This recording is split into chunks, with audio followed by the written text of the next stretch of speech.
யாக்கோபு நிருபம் 5ஆம் அதிகாரம் 16ஆம் வசனத்தை நாம் இந்த நாட்களில் நாம் குறிப்பாக கற்றுக்கொள்ள ஆண்டவர் நமக்கு கிருபை கொடுத்திருக்கிறார்.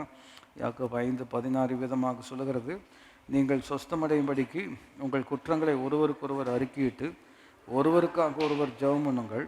நீதிமான் செய்யும் ஊக்கமான வேண்டுதல் மிகவும் பலனுள்ளதாக இருக்கிறது என்று வேதம் சொல்லுகிறதை நாம் கவனித்து கொண்டிருக்கிறோம். இப்போ நீதிமான் செய்யக்கூடிய ஊக்கமான வேண்டுதல் மிகுந்த பலனுக்கு எதுவாக இருக்கிறது என்று சொல்லும் பொழுது, the prayer of the righteous is very powerful and it is very effective என்று இருக்கிறோம். What makes a prayer very powerful? நம்முடைய ஜெபங்கள் வல்லமையுள்ளதாக மாற்றக்கூடியது என்ன, செயல் நிறைவு உள்ளதாக மாற்றக்கூடியது என்ன என்று ஒரு கேள்வி கேட்போம் என்று சொன்னால், பைபிள் ரொம்ப எளிமையான ஒரு இணைப்பு தான் கொடுக்கறது. நீதிமான் செய்யக்கூடிய வேண்டுதல் என்ன இருக்கிறோம். அப்போ யார் நீதிமான் கேட்குறது ரொம்ப நியாயமான ஒரு கேள்வியாக இருக்கிறது. One is rightly related with God, தேவனோடு சரியான உறவில் இருக்கக்கூடியவன் தான் எப்படிப்பட்டவனாக இருக்கிறான், நீதிமானாக இருக்கிறான். எப்படி ஒரு பாவி பரிசுத்தமான தேவனோடு சரியான உறவுக்குள்ளே வர முடியும் அப்படின்னு கேட்டு இந்த வடதுருவம் தந்துருவம் மாதிரி இருக்கிறது. பாவிக்கும் பரிசுத்தமான தேவனுக்கும் ஒத்து போவதற்கு வாய்ப்பே கிடையாது. ஆகினால பாவி பரிசுத்தமாகவும் முடியாது, பரிசுத்தமான தேவன் பாவத்தோடு இணங்கி போவதற்கும் முடியவே முடியாது. அப்படிப்பட்ட ஒரு நிலையில் எப்படி ஒரு சாதாரணமான ஒரு மனுஷன், பாவியாக இருக்கக்கூடிய மனுஷன் தேவனோடு கூட சரியான உறவுக்குள்ளே வர முடியும் என்று கேட்டால், அங்கே தான் பைபிள் சொல்கிறது, ஆபிரகாம் கர்த்தரை விசுவாசித்தான், அது அவனுக்கு நீதியாக எண்ணப்பட்டது. இயேசு கிறிஸ்துவின் மேல் வைக்கிற விசுவாசத்தின் நிமித்தமாக அவர் உங்களை என்னை நீதிமானாக என்ன செய்கிறார், மாற்றுகிறார். பாவம்தான் நமக்கும் அவருக்கும் இடையே பிளவை ஏற்படுத்துகிறது. அந்த பிளவை தான் கல்வாரி சிலுவையின் ரத்தம் கொண்டு கர்த்தர் அதை பரிகரித்ததின் விளைவு. நீங்களும் நானும் முன்பு தூரமாக இருந்தோம், இப்பொழுது இரத்தத்தினாலே மிகவும் சமீபமாக இருக்கிறோம். எவ்வளவு சமீபமாக இருக்கிறோம் என்று கேட்டால், நான் கிறிஸ்துவுக்குள் இருக்கிறேன், கிறிஸ்து எனக்குள் இருக்கிறார். அந்த அளவுக்கு அற்புதமான ஒரு உறவை தேவன் என்ன செய்திருக்கிறார், ஏற்படுத்தியிருக்கிறார். அப்படிப்பட்ட நபர் ஜெபிக்கும் பொழுது அது மிகுந்த பலனுக்கு எதுவாக இருக்கிறது என்று வேதம் சொல்லுகிறதை நம்ம கவனிக்கிறோம். அப்போ குறிப்பாக நாம் கவனித்து கொண்டிருக்கக்கூடிய கோணம் எப்படி இருக்குது என்று கேட்டால், எப்படி நீதிமான் செய்யக்கூடிய விண்ணப்பத்தின் விளைவு கர்த்தர் அவனை நீதியின் பாதையில் என்ன செய்கிறார், நடத்துகிறார். A man who is rightly related with God prays right and God leads him in the right path. இல்லையா, சரியான பாதையில் அவன் என்ன செய்கிறார், நடத்துகிறார். அதைத்தான் சங்கீதம் 23 நாம் கவனித்து கொண்டிருக்கிறோம். ஆகினால முன்பு கற்றுக்கொண்டவைகளை நினைப்பூட்டி கொள்வது இன்றைக்கு கற்றுக்கொள்வதற்கு மிகவும் அது உதவியாக இருக்கும் என்பதை நாம் அறிந்திருக்கிறோம். சங்கீதம் 23 நம்ம கவனிக்கும் பொழுது அங்கே மறுபடியும் உறவு தான் முக்கியப்படுத்தப்படுகிறது. கர்த்தர் என்மைப்பராக இருக்கிறார், நான் தாழ்ச்சியடையேன் என்று சொன்னால் எனக்கு வேண்டியதெல்லாம் எனக்கு இருக்கிறது என்பதை நம்ம கவனித்திருக்கிறோம். வேண்டியதெல்லாம் இருக்குதுன்னு சொல்லக்கூடியவர் எப்படி ஜெபம் பண்ணுவார் அப்படிங்கிறதும் ஒரு முக்கியமான ஒரு கேள்வியாக இருக்கிறோம். இல்லாதவர்கள் என்று எண்ணப்பட்டாலும் நாங்கள் சகலவற்றையும் உடையவர்களாக இருக்கிறோம் என்பது ரொம்ப அற்புதமான சத்தியமாக கற்றுக்கொள்ள ஆண்டவர் நமக்கு உதவி செய்தார். 2ஆம் வசனத்தில் நம்ம கவனித்தோம், அவர் என்னை புல்லுள்ள இடங்களில் மேய்த்து அமர்ந்த தண்ணீர் என்று என்ன செய்கிறார், கொண்டு போய் விடுகிறார் என்று சொல்லும் பொழுது நாம் கவனித்த வார்த்தை எப்படி இருக்கிறது என்றால், பாருங்கள், அந்த அமர்ந்த தண்ணீர் என்று சொல்லும் பொழுது ரெஸ்ட்ஃபுல் வாட்டர்ஸ் என்று ஆங்கில மொழிபெயர்ப்பு இருக்கிறோம். Not only restful waters but restful heart. அதான் ரொம்ப ரொம்ப முக்கியமாக வேதம் நமக்கு வலியுறுத்தக்கூடியதாக இருக்கிறோம். அமெரிக்கையான அமர்ந்த தண்ணீர் என்று சொல்லும் பொழுது இல்லையா, என் ஆத்மா கர்த்தரையே நோக்கி எப்படி இருக்கிறது, அமர்ந்திருக்கிறது, நான் நம்புகிறது அவராலே வரும் என்று நம்ம கவனிக்கிறோம். இப்போ கடந்த வாரத்தில் கற்றுக்கொண்டதை நினைப்பட்ட வேண்டும் என்று சொன்னால் இல்லையா, ரெஸ்ட்ஃபுல் வாட்டர்ஸ்ன்னு சொல்லும் பொழுது பாருங்கள், ஓய்வு என்று வேதம் நமக்கு போதிக்கும் பொழுது வேலையிலிருந்து ஓய்வு என்று அல்லாதபடிக்கு வேலையிலேயே ஒரு அற்புதமான ஒரு ரெஸ்ட்ஃபுல் ஒர்க்கிங்னு சொல்லுவாங்க இல்லையா, வேலையில் அற்புதமான ஓய்வு நிறைந்த ஒரு அற்புதமான ஒரு செயல்பாடு. அதை தான் இந்த விதமாக கடந்த வாரத்தில் கவனித்திருக்கிறோம். அதாவது பார்ப்போம் என்று சொன்னால் rest in the new testament, ஏன்னா அது ரொம்ப ரொம்ப முக்கியமான ஒரு அற்புதமான ஒரு உபதேசம் இல்லை. இலைப்பாறுதல் என்று சொல்லும் பொழுது ஆண்டவர் நமக்கு ஏற்படுத்தியிருக்கிற இலைப்பாறுதல் இருக்கிற இட்டர்னல் ரெஸ்ட்டுங்கிறது வேறு. ஆனால் இப்பொழுது இங்கே இருக்கக்கூடிய நாட்களில் இந்த பொல்லாத உலகத்தில், பாவம் நிறைந்த உலகத்தில் நமக்கு விரோதமாக இருக்கக்கூடிய பலவிதமான சூழ்நிலைகள் மத்தியிலேயும் நாம் கொந்தளிப்பான மக்களாக இல்லாதபடிக்கு அமெரிக்கையான மக்களாக நாம் செயல்படுவதற்கு தேவன் அற்புதமான கிரியை நமக்குள்ளதாக என்ன செய்கிறார், செய்யக்கூடியவராக இருக்கிறார். ஆகியனால தான் கடந்த வாரத்தில் சொன்னதை நான் நினைப்பூட்ட வேண்டும் என்று சொன்னால், பாருங்கள், இணக்கமான இசைவான ஒரு செயல்பாடாக நம்முடைய வாழ்க்கையில் அற்புதமான ஒரு இணக்கத்தை ஏற்படுத்துகிறார். அது எபேசியர் 4:16 நீங்கள் கடந்த வாரத்தில் கற்றுக்கொண்டதையெல்லாம் நினைவுபடுத்தி கொள்ளும்படியாக உங்களை உற்சாகப்படுத்துகிறேன். தலையாகிய கிறிஸ்துவுக்குள் எல்லாம் இசைவாக கூட்டி இணைக்கப்பட்டு ஒவ்வொரு அவயமும் தன் அளவுக்கு தக்கதாக கிரியை செய்கிறபடியே இல்லையா தனக்கு பக்தி விருத்தி உண்டாக சரீர வளர்ச்சி என்ன செய்கிறது, ஏற்படுத்துகிறது. அதெல்லாம் ரொம்ப அற்புதமான விஷயம். அதை நாம் கற்றுக்கொண்டிருக்கிறோம். இப்போ இந்த இளைப்பாறுதலுக்குள்ளே எப்படி ஆண்டவர் நம்மை கொண்டு போகிறார் ஏனென்றால், பல விதங்களில் பதட்டம் இருக்கிறோம் இல்லையா. ஒரு சின்ன ஒரு குறைவு ஏற்பட்டால் கூட நம்முடைய வாழ்க்கையில் படபடப்பெல்லாம் என்ன செய்கிறது. அதனால் நீதி பாருங்கள், பைபிளில் நம்ம வாசிக்கும் பொழுது மனம் பதறுகிறவனை பார்த்து சொல்லுங்கள், பயப்படாதே இல்லையா, விசுவாசி என்ன செய்யான், பதறான் என்று இருக்கிறது. என் ஆத்மாவே ஏன் கலங்குகிறாய், ஏன் எனக்குள் தீங்கு. இதெல்லாமே ரியாலிட்டியாக இருக்கிறோம். என் ஆத்மா மிகவும் மரணத்துக்கு எதுவான வியாகுலம் கொண்டு இருக்கிறது அப்படின்னு இயேசு சொல்கிறார் அல்லவா. I have a baptism that I have to undergo. எனக்கென்று ஒரு ஸ்நானம் உண்டு. அதை நான் நினைக்கும் பொழுது இல்லையா, அது செய்து முடிக்கும் வரைக்கும் அது என்னை மிகவும் நெருக்கக்கூடியதாக இருக்கிறது என்பதெல்லாம் மிகவும் முக்கியமான வார்த்தைகளாக இருக்கிறோம். அப்படிப்பட்ட ஒரு சூழ்நிலையில் எப்படி ஆண்டவர் நமக்குள்ளே ஒரு ரெஸ்ட்ஃபுல்னஸ் கொண்டு வர்றாரு. புல்லுள்ள இடங்களில் மேய்த்து அமர்ந்த தண்ணீர் என்னை கொண்டு போய் விடுகிறார் என்று சொல்லும் பொழுது அதனுடைய ஆங்கில பதத்தை முக்கியப்படுத்தி இருக்கிறோம். He makes me lie down in green pastures. அதான் ரொம்ப முக்கியமான ஒரு வார்த்தையாக நம்ம கவனிக்க வேண்டும். He makes me lie down என்று சொல்லும் பொழுது அந்த படுத்திருக்கக்கூடிய அந்த நிலையில்தான் இளைப்பாறுதலுக்கான ஒரு அடையாளமாக இருக்கிறோம் இல்லையா. சோம்பேறித்தனமாக படுத்திருப்பதல்ல, அதை நம்ம விளங்கி கொள்கிறோம். He makes me lie down சொல்லும் பொழுது பாருங்கள், உன்னத பாட்டில் ஒரு வசனம் நினைவு இருக்கிறது. போன வாரமும் நம்ம சொன்னோம் இல்லையா, உங்களுடைய மந்தையை நீர் எங்கே மடக்குகிறீர், where do you cause your flock to ரெஸ்ட்னு இருக்கிறோம். எங்கே அவைகளை மடக்குகிறீர்னு சூலமித்தியால் கேட்கிறார். அதனுடைய கருத்து என்னவென்று கேட்டால், எப்பொழுதுமே ஓட்டம், எப்பொழுதுமே பதட்டம் அப்படி இருந்தால் பாருங்கள், வாழ்க்கையில் இளைப்பாறுதல், ஓய்வு இதெல்லாம் இல்லாமல் போயிடுச்சு அப்படின்னு சொன்னோம்னா, இன்னும் ஒரு குணத்தில் உதாரணப்படுத்த வேண்டும் என்று சொன்னால், ஒரு மெழுகுபருத்தி இருக்கிற 2 புறமும் பற்ற வைத்தால் பிரகாசமாக தான் இருக்கும். ஆனால் சீக்கிரம் என்ன செஞ்சிடும், அது அவிஞ்சு போயிருங்கிறத நம்ம எல்லாருமே அறிந்திருக்கிறோம். ஆகியதில் நம்முடைய நாட்களில் பாருங்கள், ஆண்டவராகிய இயேசுவே உதாரணப்படுத்துவோம் என்று சொன்னால், அவர் எதையும் அவசரப்பட்டும் செய்யவில்லை, எதையும் காலதாமதமாகவும் செய்யவில்லை.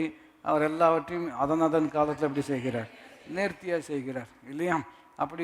எப்படி அவரால் அப்படி செய்ய முடிகிறது. நமக்கு 5 நிமிஷம் லேட் ஆச்சுனாலே ரொம்ப டென்ஷன் ஆயிடுது. அப்படி இருக்கும் பொழுது எப்படி எல்லாவற்றையும் சிறப்பாக அவரால் செய்ய முடிகிறது. அவர் தான் சொல்கிறார், என்னிடத்தில் வாருங்கள் கற்றுக்கொள்ளுங்கள் சொல்லியிருக்கிறார். அப்போ அவர்கிட்ட தான் நம்ம என்ன செய்ய வேண்டும், கற்றுக்கொள்வது ரொம்ப ரொம்ப அவசியம். இப்போ 3 திறவுகோள்கள் போன வாரம் உங்களுக்கு நினைப்பூட்டினேன். அதாவது ஒரு கடைசியில் வெறும் ரெஃபரன்ஸ் மாத்திரம் நம்ம சொன்னோம்.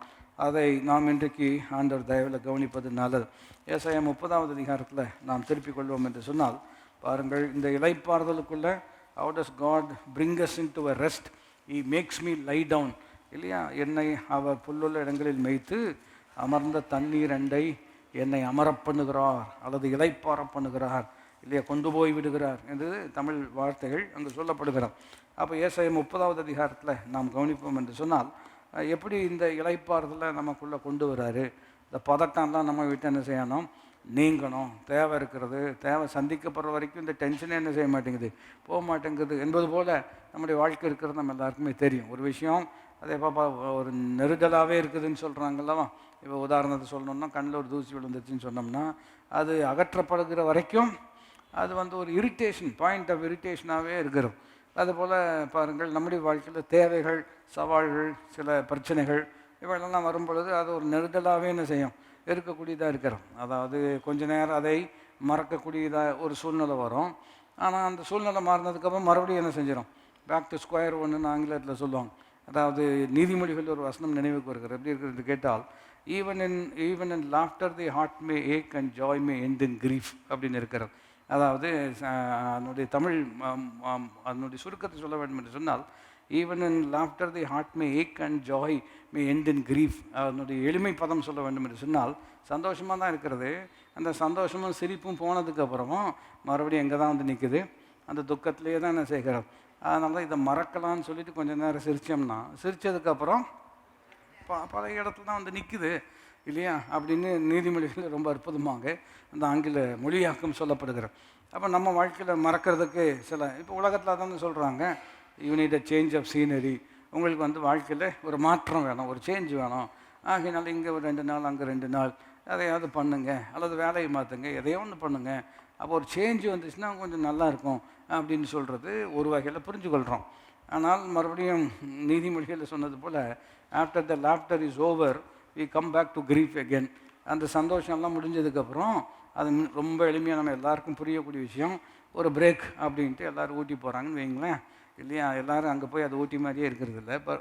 தென் அகேன் ஊட்டிக்கு போகிறாங்க. சரி 2 நாள் போகிறாங்க, ரொம்ப சந்தோஷம், கிளைமேட் சூப்பராக இருக்கிறது. சரி 2 நாள் முடிச்சோன்னு எங்கே தான் வரணும்? இங்கே தானே வரணும். சிலர் அங்கே போன உடனே 2 நாள் அங்கே போகணுமா அப்படின்னு அங்கே இருக்கிற 2 நாளும் போச்சு. நான் சொல்கிறது விளங்கி கொள்ள முடியும். அப்படி தானே இருக்குது சில நேரங்களில். சரி அதை மறந்துடுவோன்னு அங்கே போனோம்னா எப்படி மறக்க முடியும்? போன உடனே ஃபோன் பண்ணுறாங்க, கேட்டை போட்டாமல் போயிட்டீங்கன்னு பக்கத்து வீட்டுக்காரங்க. அவ்வளோதான். நான் சொல்கிறது உங்களுக்கு புரிஞ்சிச்சா? எல்லாமே போச்சே.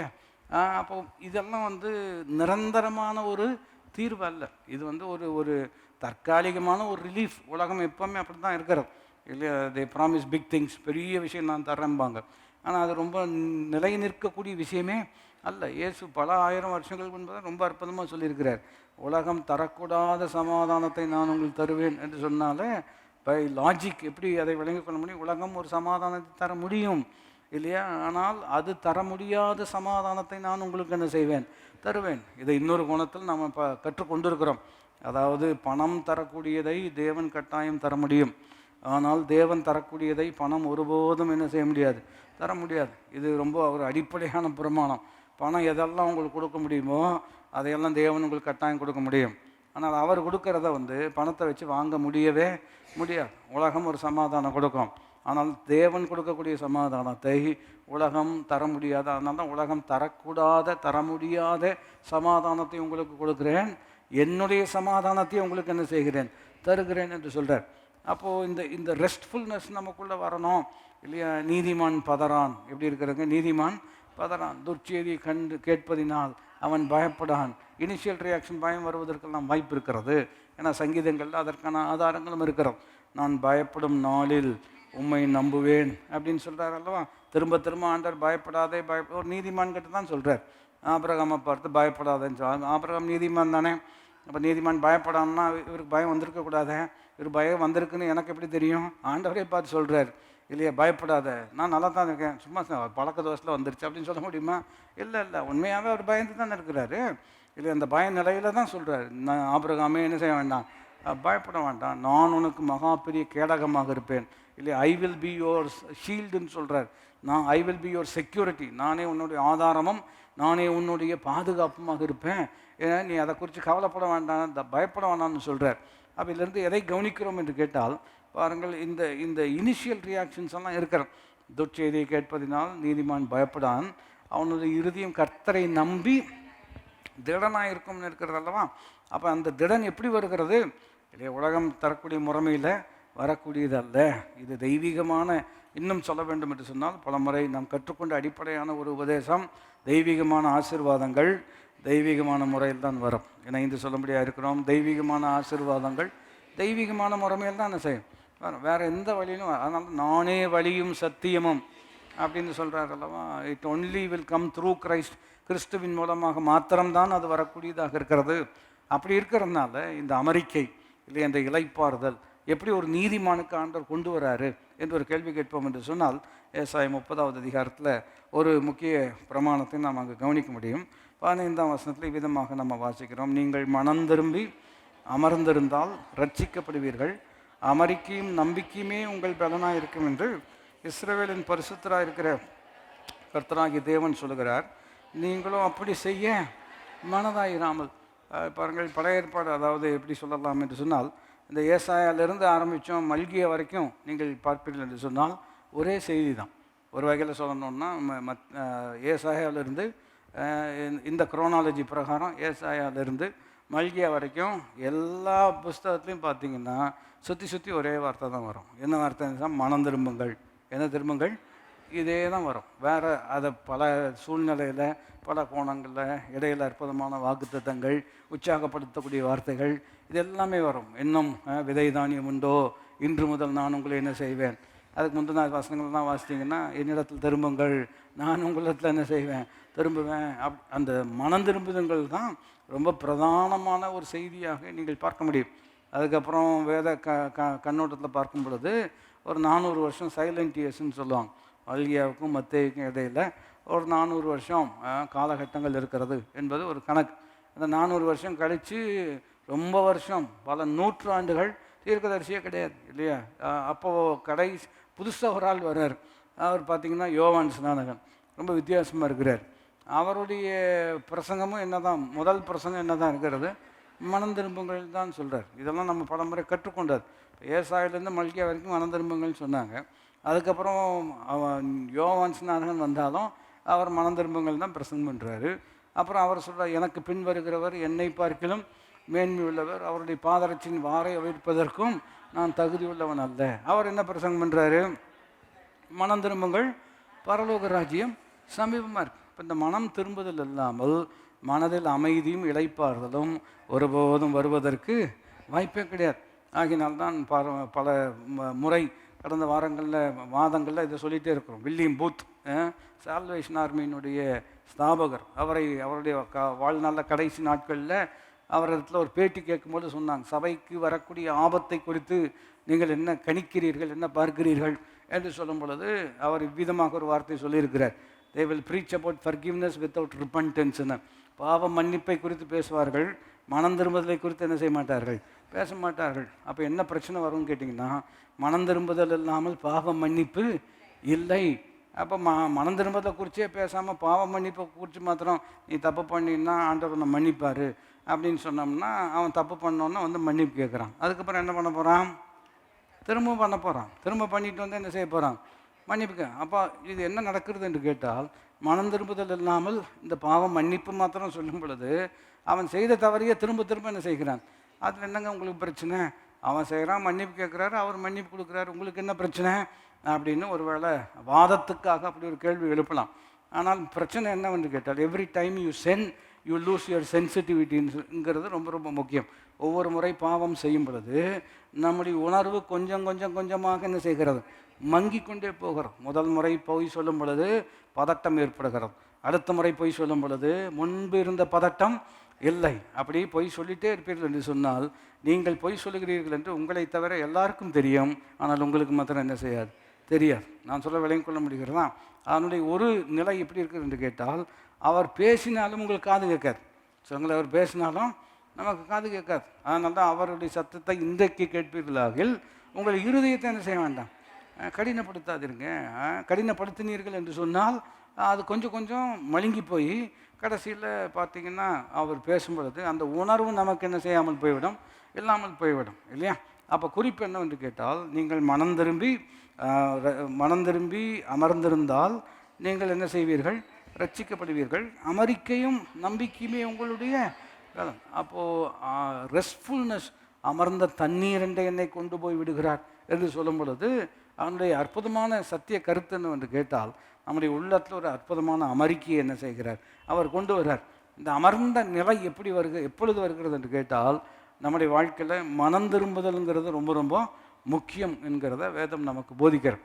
அதாவது பிரச்சனையிலே இருக்கிறோம், பாவத்திலே இருக்கிறோம், ஆண்டவர் எனக்கு நிம்மதி தாரும் சொல்லும் பொழுது அவர் சொல்கிற ஃபஸ்ட்டு அதுலேருந்து வெளியில் வரணும், அதுலேருந்து கொஞ்சம் என்ன செய்யணும், மீண்டு வரணும். அந்த சூழ்நிலையிலே இருந்து கொண்டு, இல்லை உலையான சேற்றிலும் இருந்து பயங்கரமான குளிரிலிருந்து என்னை கர்த்தர் தூக்கி எடுத்து இல்லையா, அப்புறம் கண்மலை மேல் என் கால்களை உறுதிப்படுத்தி, அப்புறம் என் வாயில் அவரை துதிக்கும் புது பாடலை கர்த்தர் கொடுக்குறார். அப்போ அந்த நிலையிலேயே அதை செய்ய முடியாது, அதுலேருந்து கட்டாயம் என்ன செய்யணும், மீண்டு வரணும். அதைத்தான் மனம் திரும்புதல் என்று வேதம் சொல்லுகிறார். கெட்டகுமாரன் ஒரு அற்புதமான உதாரணம், பல முறை நாம் அதை கவனித்திருக்கிறோம். நான் என் தகப்பன் வீட்டுக்கு போவேன் என்று சொல்லி எழுந்து, அப்படி இருக்கிறதெல்லாம், தகப்பன் வீட்டுக்கு போவேன் என்று சொல்லி எழுந்து தகப்பனுடைய வீட்டுக்கு என்ன செய்கிறான், வருகிறான். அப்போ மனம் திரும்புதல் என்று சொல்லும்போது தமிழ் வார்த்தை ரொம்ப எளிமையாக இருக்கிறது. பிரித்து எழுதுவோம் என்று சொன்னால் மனம் திரும்புதலால் தான் நம்முடைய மனதில் என்ன வர வேண்டும், ஒரு மாற்றம் வர வேண்டும். ரிப்பன்டன்ஸ் என்று சொன்னோம்னா பாருங்கள், அது ரிட்டர்னிங்ங்கிற வார்த்தையும் அதுக்குள்ளே தான் இருக்கிறது. ரிப்பன்டன்ஸ் என்று சொல்லும்போது யூ டர்ன்னு சொல்லுவாங்க, ரொம்ப எளிமையான ஒரு விஷயம்.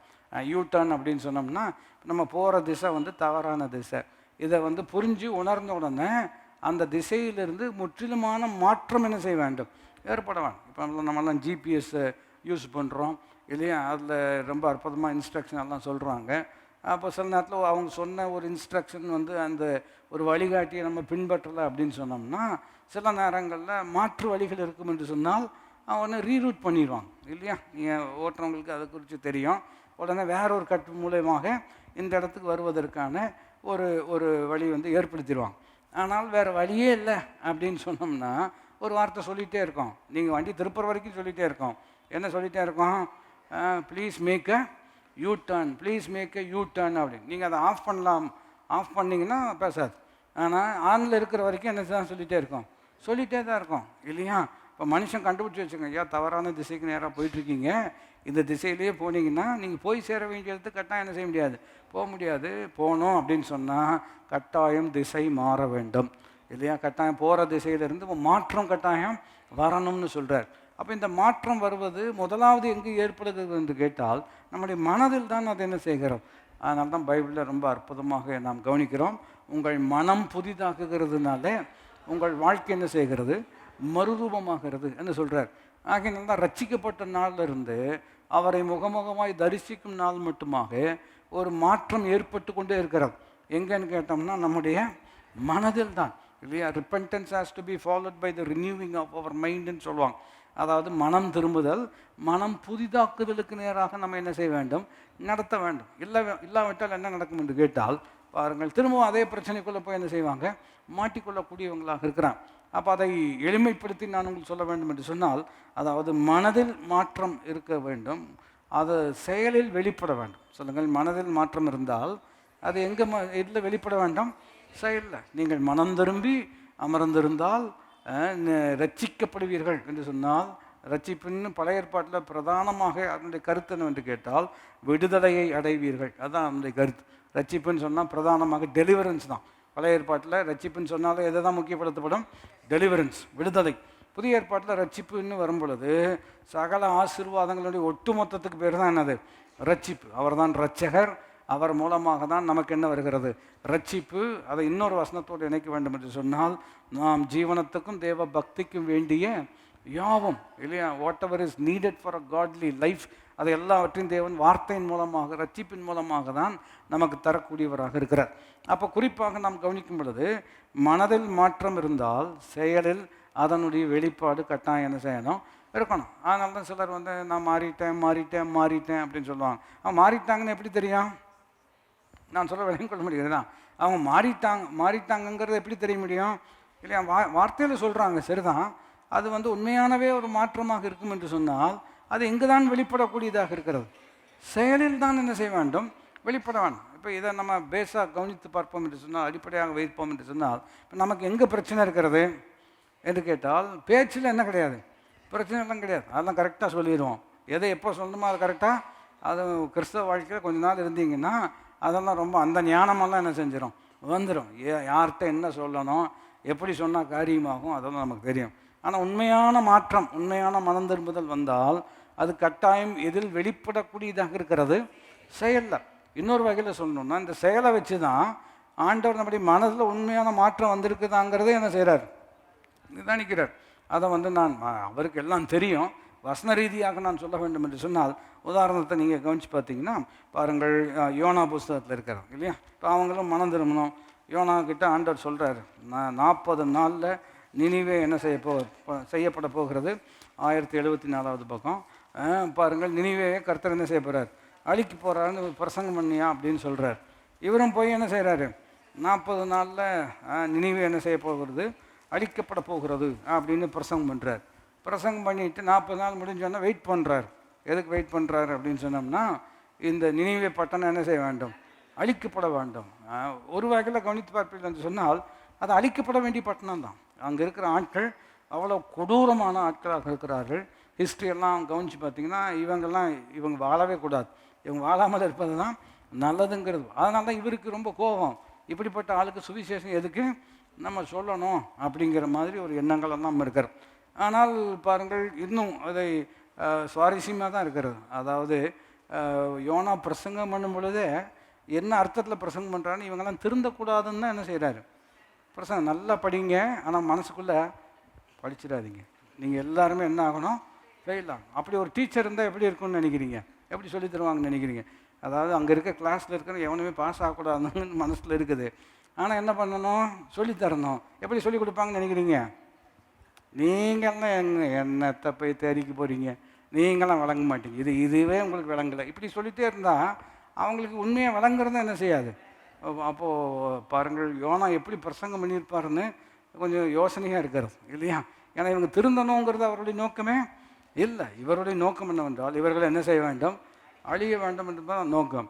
ஆனால் இவங்க திருந்த மாட்டாங்கன்னு பிரசங்கம் பண்ணால் இவருக்கே ஆச்சரியமாக இருக்குது. என்ன பண்ணுறாங்க? திருந்துறாங்க. இப்போ இதை பார்க்கும்போது சந்தோஷமாக இருக்குமா, வருத்தமாக இருக்குமா? ஏன்னா பின்ன பார்த்தீங்கன்னா கோபமாக தான் இருக்கிறார், எரிச்சலாக இருக்குது. அப்போ ஆண்டவர் கேட்குறாரு அல்லவா, உனக்கு ஏன் இந்த எரிச்சல், எதுக்கு இந்த கோபம் அப்படின்னு கேட்குறாரு. நான் சாகிற வரைக்கும் அப்படி தான் இருப்பேன் அப்படிங்கிறார் இல்லையா? மறுபடியும் இதெல்லாம் பல முறை நம்ம யோசித்து பார்த்தது தான். ஆண்டவர்கிட்ட பேசும்பொழுது இப்படி பேசுகிறாருன்னா இவங்ககிட்ட எப்படி பேசியிருப்பாருன்னு நினைக்கிறீங்க? நான் சொல்லுவேன், உனக்கு இந்த கோபம் தேவைதானா அப்படின்னா, சாகிற வரைக்கும் நான் இப்படி தான் இருப்பேன் அப்படின்னா செத்தாலும் பரவாயில்லன்னு சொல்கிறார். இப்படி பேசக்கூடிய ஒரு ஆட்களுக்கு எப்படி பிரசங்கம் பண்ணியிருப்பாருன்னு நம்ம கவனிப்பது கொஞ்சம் கற்றுக்கொள்வதற்கு எதுவாக இருக்கிறோம்.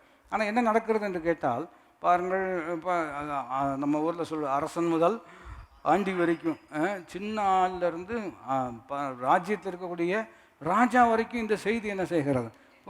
போன உடனே அவங்க எல்லாரும் என்ன செய்கிறாங்க அப்படின்னு கேட்டிங்கன்னா, எல்லோரும் ரெட்டு உடுத்தி சாம்பல் உட்காந்துட்டாங்க இல்லையா? இது நேஷ்னல் டே ஆஃப் மோர்னிங் மாதிரி இல்லையா? தேசம் முழுவதுக்கும் அறிவிக்கப்பட்டாயிற்று. இந்த மாதிரி எல்லாரும் என்ன செய்யணும்?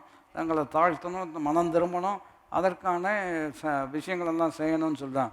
மிருகங்களுக்கு கூட என்ன கொடுக்கல, அப்படி தான் போட்டிருக்கிறோம் இல்லையா? அதான் கொஞ்சம் யோசிச்சு பாருங்க. இதுதான் உண்மையான ரிவைவல்.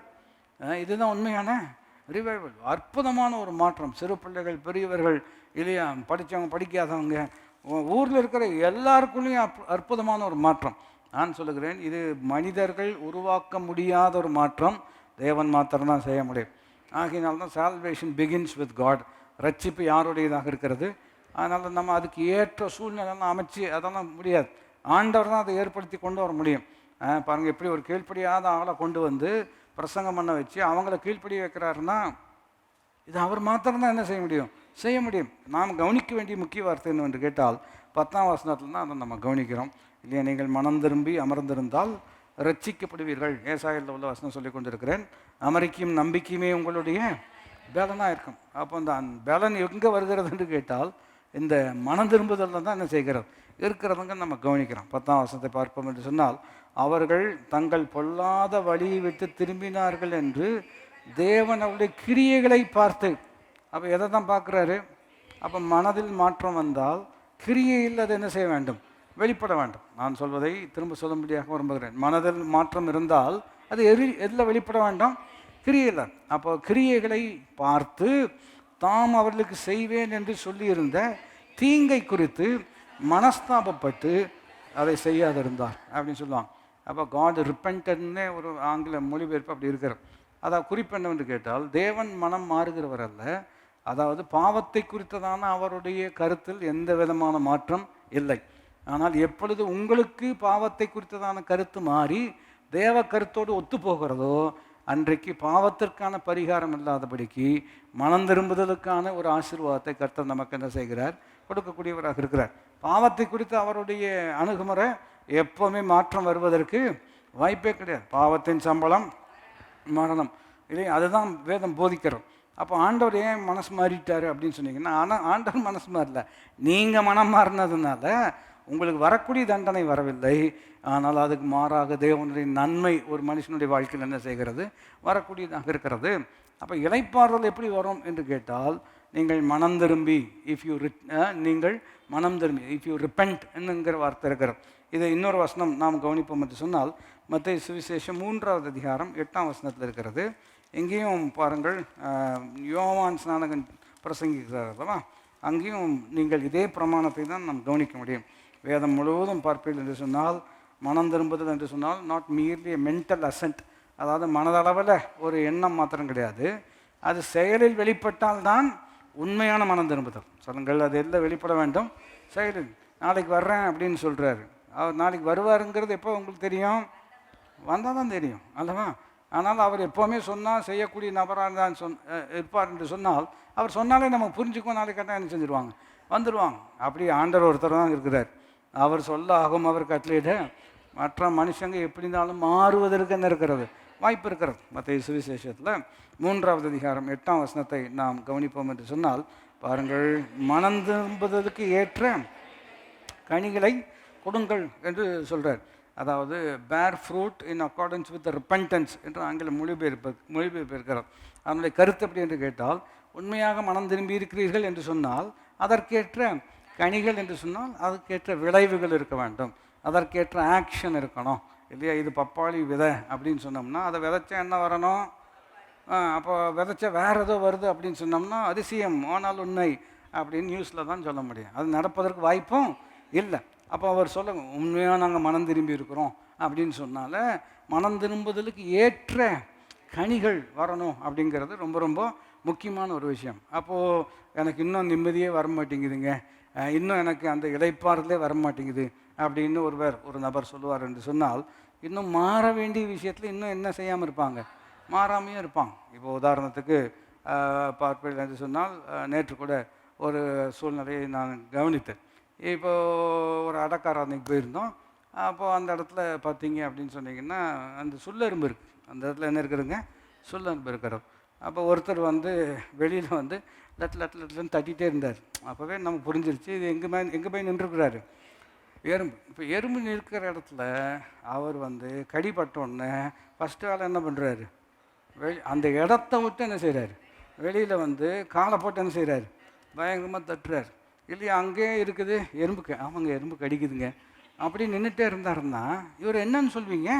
இப்போ அந்த விஷயம் வரும்போது நம்ம எல்லாருமே புரிஞ்சுக்கிறோம், எறும்பு கடிச்ச உடனே அதை செஞ்சிடறோம், போயிடுறோம். ஆனால் பாவம்னு வரும்போது அப்படி தானே, கடிக்குது ஆமாம், புரண்டுது ஆமாம், வாழ்க்கையில் நஷ்டத்தை ஏற்படுத்துது ஆமாம், அப்புறம் எங்கே இருக்கிறீங்க? அதுதான் கொடூரம். நான் சொல்கிறேன், பாவத்தின் கொடூரம்.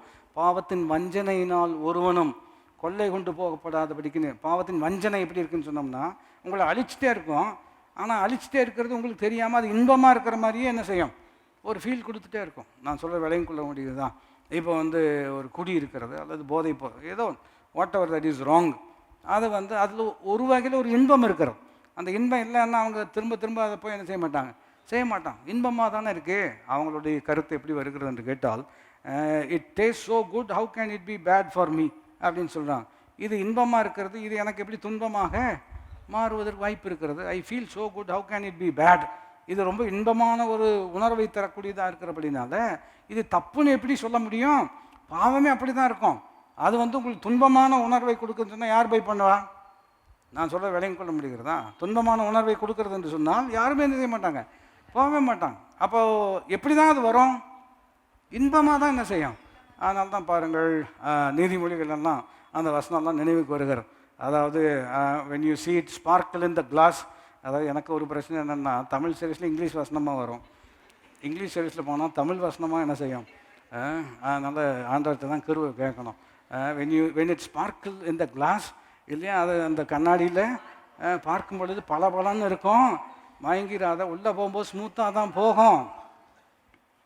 இவர் எழுதினவர் என்னன்னு சொல்கிறது, நான் சொல்கிற விலையும் கொள்ள முடிகிறதா? அவர் தான் சொல்கிறார், என் கண் கண்ட உன்னையும் நான் தடுக்கவில்லை, என் சரீரம் எதை கேட்டாலும் நான் அது கொடுத்தேன், பார்க்குறதெல்லாம் அனுபவித்தேன், கேட்குறதெல்லாம் கொடுத்தேன். கடைசியில் கன்க்ளூஷன் மாயை, எல்லாமே எப்படி இருக்கிறது, மாய். அதனால தான் எழுதுகிறார், பலன்னு இருக்கும் பொழுது அது அப்படி தான் இருக்கும். மறுபடியும் இது புதுசு கிடையாது. நீங்கள் ஆதியாகமம் 3ஆம் அதிகாரத்தில் இந்த பிரச்சனை இருக்கிறது. கண்கள், அது பார்வைக்கு இன்பமும் அப்படி தானே இருக்கிறது, பார்வைக்கு இன்பமும் பிற்பாடு புசிப்புக்கு நல்லதும் புத்தியை தெளிவிக்கிறதுமா இருக்கிறது. இதெல்லாம் எப்போன்னா சாப்பிடாமே சொல்கிறாங்க. நான் சொல்கிறது எத்தனை பேருக்கு புரிகிறது? பார்க்கறதுக்கே எப்படி இருக்கிறது, இன்பமாக இருக்குது. பார்க்கறதுக்கே இன்பமாக இருந்தால், நான் சொல்கிறது புரியுதா உங்களுக்கு? இது ஒரு பழைய கதை ஒன்று ஞாபகம் வரும். ஒரு முனிவர் இதெல்லாம் கதை தானே, பட்டு என்ன சொல்லலாம், அவர் கருத்து இருக்கிறோம். ஒரு குரங்குகிட்ட வாழைப்பழம் கொடுத்துட்டு போனாராம். நான் வர்ற வரைக்கும் அதை சாப்பிடாமல் வச்சுருந்தீங்கன்னா உனக்கு நான் வரம் தர்றேன்ட்டு. இதுலேருந்தே தெரிஞ்சுக்கலாம் இது பைபிள் கதை இல்லைன்னு.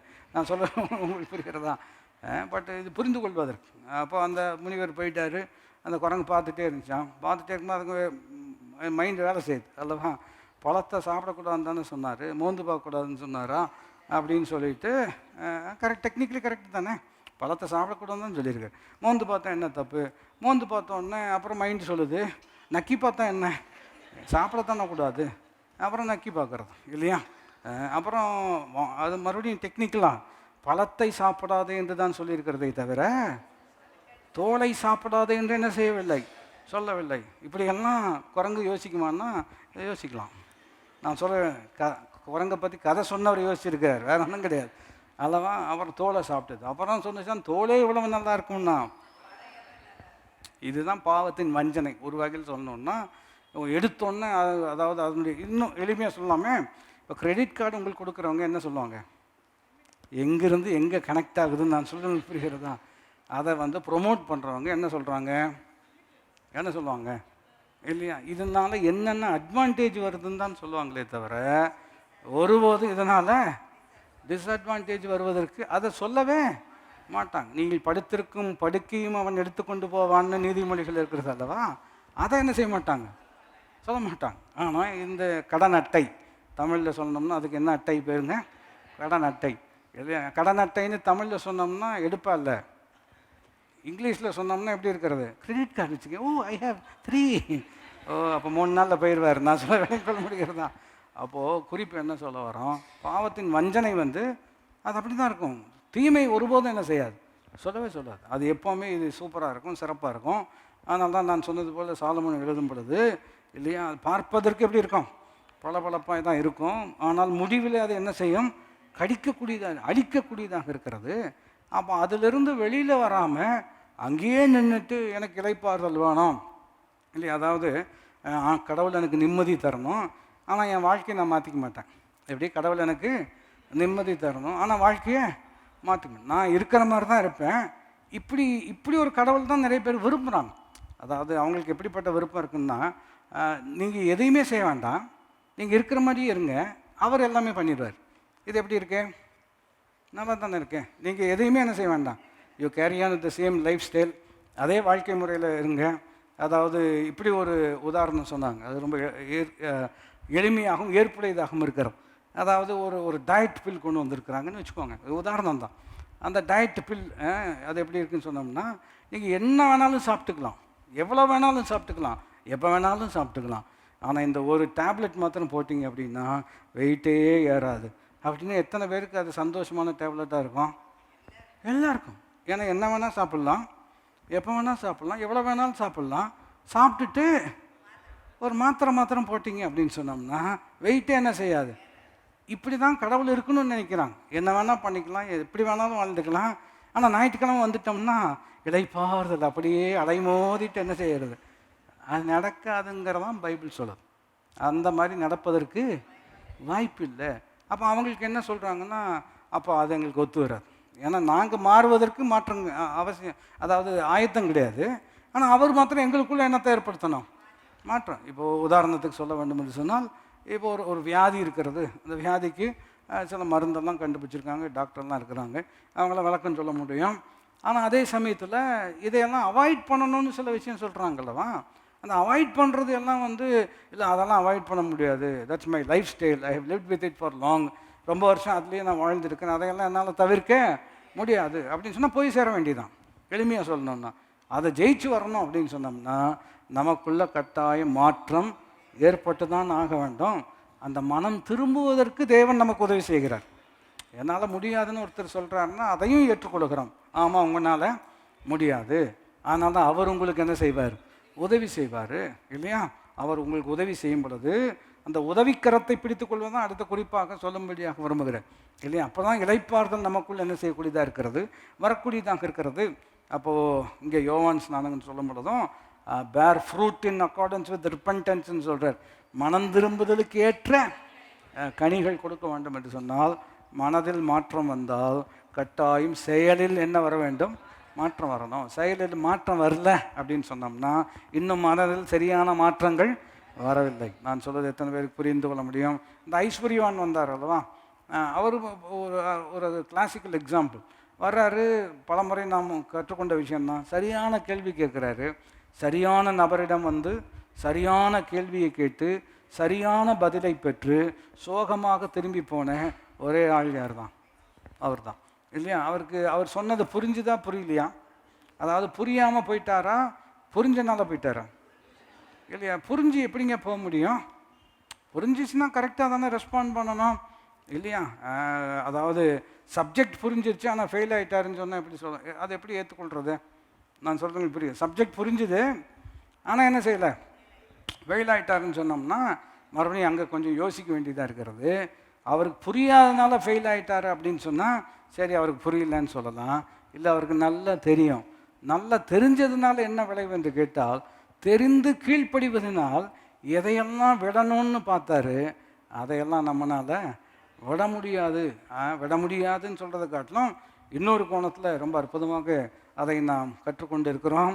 அவரிடம் பணம் இருக்கிறது என்பதை பார்க்கிறோம், பணத்திடம் அவர் இருக்கிறார் என்பதை தான் பெரிய பிரச்சனையாக இருக்கிறது என்று சொல்லலாம். நான் சொல்லுகிறேன், குமாரன் விடுதலையாக்கினால், இது கிளாசிக்கல் எக்ஸாம்பிள், பைபிளில் இருக்கிறது. சகேயும் அவர்கிட்டையும் என்ன இருக்கிறது?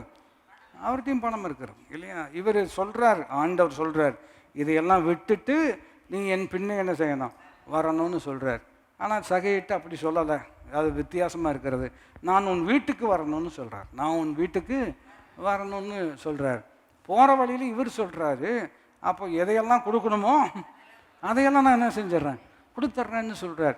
இதுலேருந்து என்ன கற்றுக்கொள்கிறோம் என்று கேட்டால், மனம் திரும்ப, நம்முடைய மனதில் மாற்றம் வந்திருக்கிறது என்று சொன்னால் அது கட்டாயம் செயலில் என்ன செய்ய வேண்டும், செயலில் வெளிப்பட்டால் மாத்திரமே மனதில் மாற்றம் வந்திருக்கிறது என்பதை என்ன செய்ய முடியும், உறுதி செய்ய முடியும் என்பது ரொம்ப முக்கியம். ஆகினால நம்ம ஜோம் பண்ணணும், ஆண்டவரே இந்த மாதிரி ஃபேக்கான ஒரு ரெப்பன்டன்ஸ் எல்லாம் எங்கள் வாழ்க்கையில் வேண்டாம், போலியான மனம் திரும்புதல். அதை இன்னொரு எளிமையாக சொல்லணுன்னா, எல்லா மீட்டிங்லேயும் கையை தூக்கி ஒப்பு கொடுத்துருவாங்க. எல்லா மீட்டிங்லையும் ஒப்பு கொடுக்கறது தப்புன்னு சொல்லலை, ஆனால் ஒப்பு கொடுத்ததுக்கப்புறம் அது செயலாக்கத்தில் கட்டாயம் என்ன செய்ய வேண்டும், வர வேண்டும் என்பது ரொம்ப ரொம்ப முக்கியம். இப்போ இன்னும் உதாரணத்துக்கு சொல்லணும் அப்படின்னு சொன்னோம்னா, இன்றைக்கு ஒரு விஷயத்தை செய்வதற்கு ஆண்டவருக்கு நம்ம ஒப்பு கொடுக்குறோம் என்று கேட்டால், நாளையிலிருந்து ஆரம்பிக்கிறேன்னு சொன்னீங்கனாலே தப்பாயிரும். இன்றைக்கி ஒப்பு கொடுத்தா என்னையிலிருந்து ஆரம்பிக்கணும். இது நம்ம எல்லாருக்குமே புரிந்த விஷயம் தான். நிறைய பேர் என்ன சொல்லுவாங்கன்னு சொன்னோம்னா, நாளை இந்த குடி பழக்கம் இருக்கிறவங்க இப்படி தான் பேசுவாங்க, நாளையிலிருந்து குடிக்க மாட்டேன்னு சொல்லுவாங்க. ஆனால் இன்னைக்கு குடிச்சதே நாளானிக்கு வரைக்கும் என்ன செய்யாது, தெரியாது.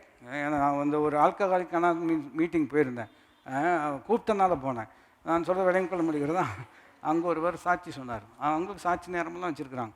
சாட்சி சொன்னார். அவர் சொன்னார், அதாவது எந்த அளவு குடிச்சிருக்கிறாருன்னு சொன்னோம்னா, அந்த அளவு குடித்தது விளைவு 3 நாள் கழித்து பெங்களூரில் இருக்கும்போது தான் கோயம்புத்தூரில் குடிக்க ஆரம்பித்தவர். 3 நாள் கழித்து எங்கே போய் தான் அவருக்கு தெளிவு வந்தது.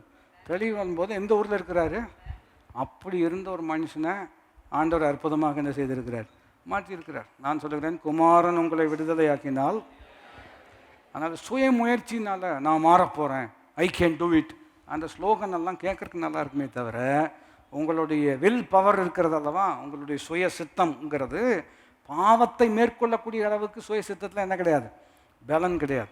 தேவ பலன் மாத்திரம்தான் மாற்றங்களை கொண்டு வரக்கூடியதாக இருக்கிறது. இப்போ நம்ம கவனித்து கொண்டு இருக்கக்கூடிய முக்கிய அம்சம் என்னவென்று கேட்டால், அந்த இடத்தை விட்டு அந்த நிலையிலிருந்து வெளிவராமல் இளைப்பாறுதல் அந்த இடத்துல என்ன செய்யாது, வராது. அதனால் மனம் திரும்பி மறுபடியும் அந்த வசனத்தை வாசிப்பது நல்லது. பாருங்கள், அதனுடைய தாக்கம் எப்படி இருக்கு, அழுத்தம் எப்படி இருக்குது என்று கேட்டால், ஏசாயா 30வது அதிகாரத்தில் நாம் கவனித்தது போல 15ஆம் வசனம் இவ்விதமாக நமக்கு போதிக்கிறது. நீங்கள் மனம் திரும்பி அமர்ந்திருந்தால் ரட்சிக்கப்படுவீர்கள் என்ன இருக்கிறது அல்லவா. ஆங்கில மொழிபெயர்ப்பினுடைய அழுத்தம் எப்படி இருக்குது என்று கேட்டால், in returning to me and resting in me you will find your peace and your strength. அதாவது மனம் திரும்பி, தமிழில் எப்படி இருக்கிறது என்றால், நீங்கள் மனம் திரும்பி அமர்ந்திருந்தால் அப்படி இருக்கிறது. அதனுடைய அழுத்தம் எப்படி, விளக்கம் எப்படி இருக்கிறது என்று கேட்டால், நீங்கள் மனம் திரும்பினா ரிட்டர்ன் தானே. ரிப்பன்ட்னா என்ன அர்த்தம், யூ டர்ன் போடுறது இல்லையா. தப்பான டைரக்ஷனில் போயிட்டுருக்குறோம், உணர்வு வந்துருச்சு, இப்போ டைரக்ஷனே என்ன செய்யணும், மாற்றணும்.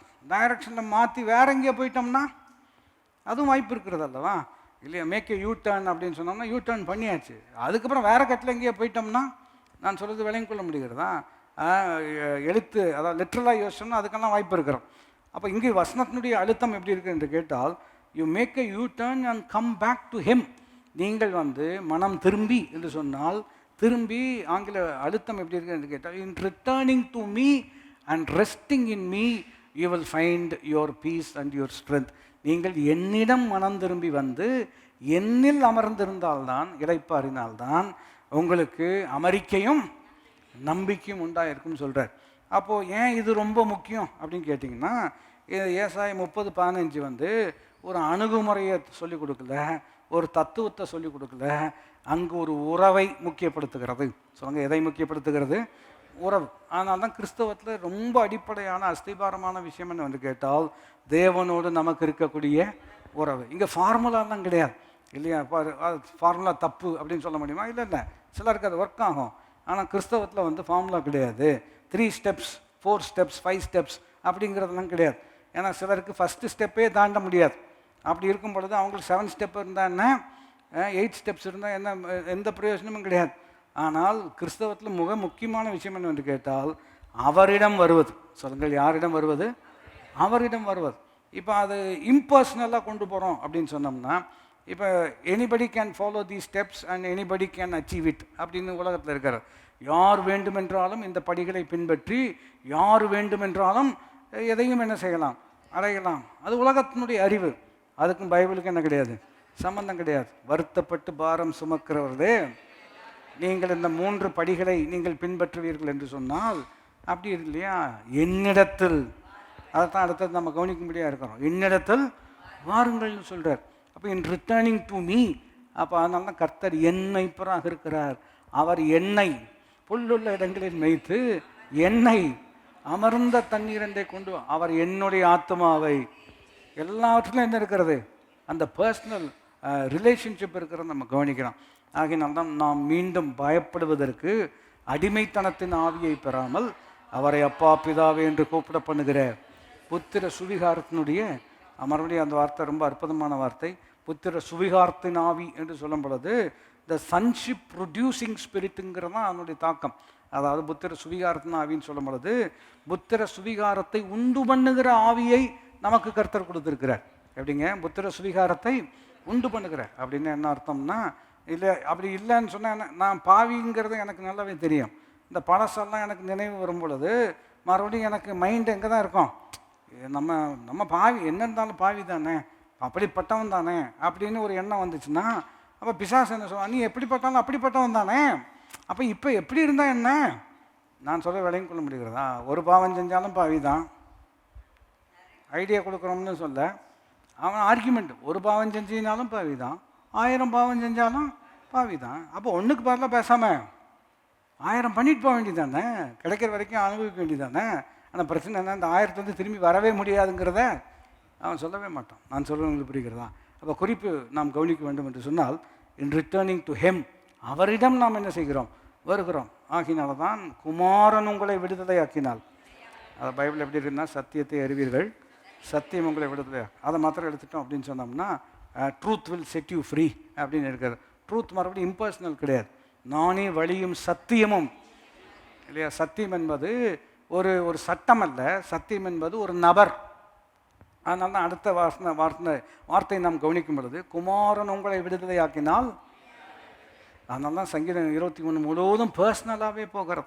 நான் மரண இருளின் பள்ளத்தாக்கிலே நடந்தாலும் பொல்லாப்புக்கு பயப்படேன், தேவரீர் என்னோடு கூட இருக்கிறீர், என் தலையை அபிஷேகம் பண்ணி என் பாத்திரம் நிரம்பி வழிகிறது, ஜீவனுள்ள நாளெல்லாம் நன்மையும் கிருபையும், நான் கர்த்தருடைய வீட்டில், இது எல்லாமே முதல் வசனத்தோடு கர்த்தர் என்னுடைய மெய்ப்பர், அந்த உறவில் தான் இது எல்லாமே என்ன செய்கிறது, வரக்கூடியதாக இருக்குது. ஆகினால ஏதோ ஒரு புஸ்தகத்தை படித்து இந்த பிரச்சனையை நம்ம ஜெயிச்சிடலாம், அல்லது ஏதோ ஒரு அணுகுமுறையை பின்பற்றி இந்த இளைப்பாறுதல் நமக்கு வரும் அப்படின்னு நீங்கள் நினைக்க வேண்டாம். ஒரு நபர் தான் உங்களுக்கு தர முடியும். என்னுடைய சமாதானத்தை நான் உங்களுக்கு தருகிறேன். எத்தனை பேர் புரிந்து ஆமேன்னு சொல்ல முடியும்? இன்னும் அதை எளிமைப்படுத்த வேண்டும் என்று சொன்னால், இப்போ எல்லாம் ரொம்ப இம்பர்சனலாக போயிடுச்சு. ஒரு ஒரு ஒரு ஒரு விஷயத்தை நான் பார்க்க நேர்ந்தது. அதாவது என்னன்னா, முதல்லலாம் இப்போ இந்த கடைக்கு போகிறோம் அப்படின்னு சொன்னால, ஒரு காலத்தில் கடைக்கு போனால் பொருள் வாங்குறது மாத்திரம் கிடையாது, யார்கிட்ட பேசிட்டே இருப்பாங்க, கடைக்காரர்கிட்ட பேசிட்டே இருப்பாங்க. அவர் நிறைய விஷயம் சொல்லி, இவங்க நிறைய சில நேரத்தில் வெறும் அதாவது 10 ரூபாய்க்கு பொருள் வாங்க போய் 1 மணி நேரம் அங்கே இல்லையா, ஆட்சி மாற்று அமைச்சு, புது கூட்டமைப்பு எல்லாம் ஏற்படுத்தி தான் என்ன செய்வாங்க, வீட்டுக்கு வருவாங்க. அப்படி ஒரு நல்ல கான்வர்சேஷன் ரொம்ப ரொம்ப முக்கியம். பஸ் ஸ்டாண்டெல்லாம் முதல்ல பஸ்ஸுக்கு வெயிட் பண்ணும்பொழுது என்ன நடக்கும், செல்ஃபோன் இல்லாத காலத்தில் பக்கத்தில் உங்ககிட்ட என்ன செய்வாங்க, பேசுவாங்க இல்லையா. அப்படி தான் உறவு இருந்தது. இப்போ என்ன ஆயிடுச்சுன்னா எல்லாமே என்ன ஆயிடுச்சு, செல்ஃபோன் மாத்திரம் கிடையாது. நான் சொல்லக்கூடிய உதாரணம் எப்படி இருக்குது என்று கேட்டால், ஒருத்தர் ஒரு பேக்கரிக்கு போகிறார். பேக்கரிக்கு போனோன்னா அங்கே ஆள் நின்றுட்டுருக்கிறார். அவர்கிட்ட எனக்கு இந்த மாதிரி ஒரு ஒரு பொருள் வேணும் அப்படின்னு கேட்டால், அவரில் இல்லை டைப் பண்ணுங்கிறார். முன்னாடி என்ன இருக்கிறது, ஒரு ஸ்க்ரீன் இருக்கிறது. அவருக்கு ஏன் உன்னால் பேச தெரியாதான்னு இவர் கேட்குறார். எப்போ பார்த்தாலும் நான் எதுக்கிட்ட தான் பேசிகிட்ருக்கேன், மெஷின்கிட்டே தான் பேசிட்டு, பக்கத்துலேயே ஒரு ஆள் வேறு என்ன செய்கிறான் இருக்கிறான். ஆனால் அவன் என்ன செய்ய மாட்டேங்கிறான், அவன் ஒரு சின்ன மெஷின் வச்சு அவன் பார்த்துட்டு இருக்கிறான். நான் சொல்ல விலையும் கொள்ள முடிகிறதா, தேவன் நம்மை சிருஷ்டித்த விதமே எப்படி இருக்குது என்று கேட்டால், இதோ சகோதரர் ஒருமித்து வாசம் பண்ணுவது எவ்வளவு நன்மையும். இந்த ஐக்கியங்கிறது ரொம்ப ரொம்ப முக்கியம், இம்பர்சனல் கிடையாது. அதைத்தான் நான் உங்களுக்கு சொல்லி கொண்டு இருக்கிறேன். இது இளைப்பாறுதல் இல்லையா, ஒன்றை அமிழ்த்தவும்.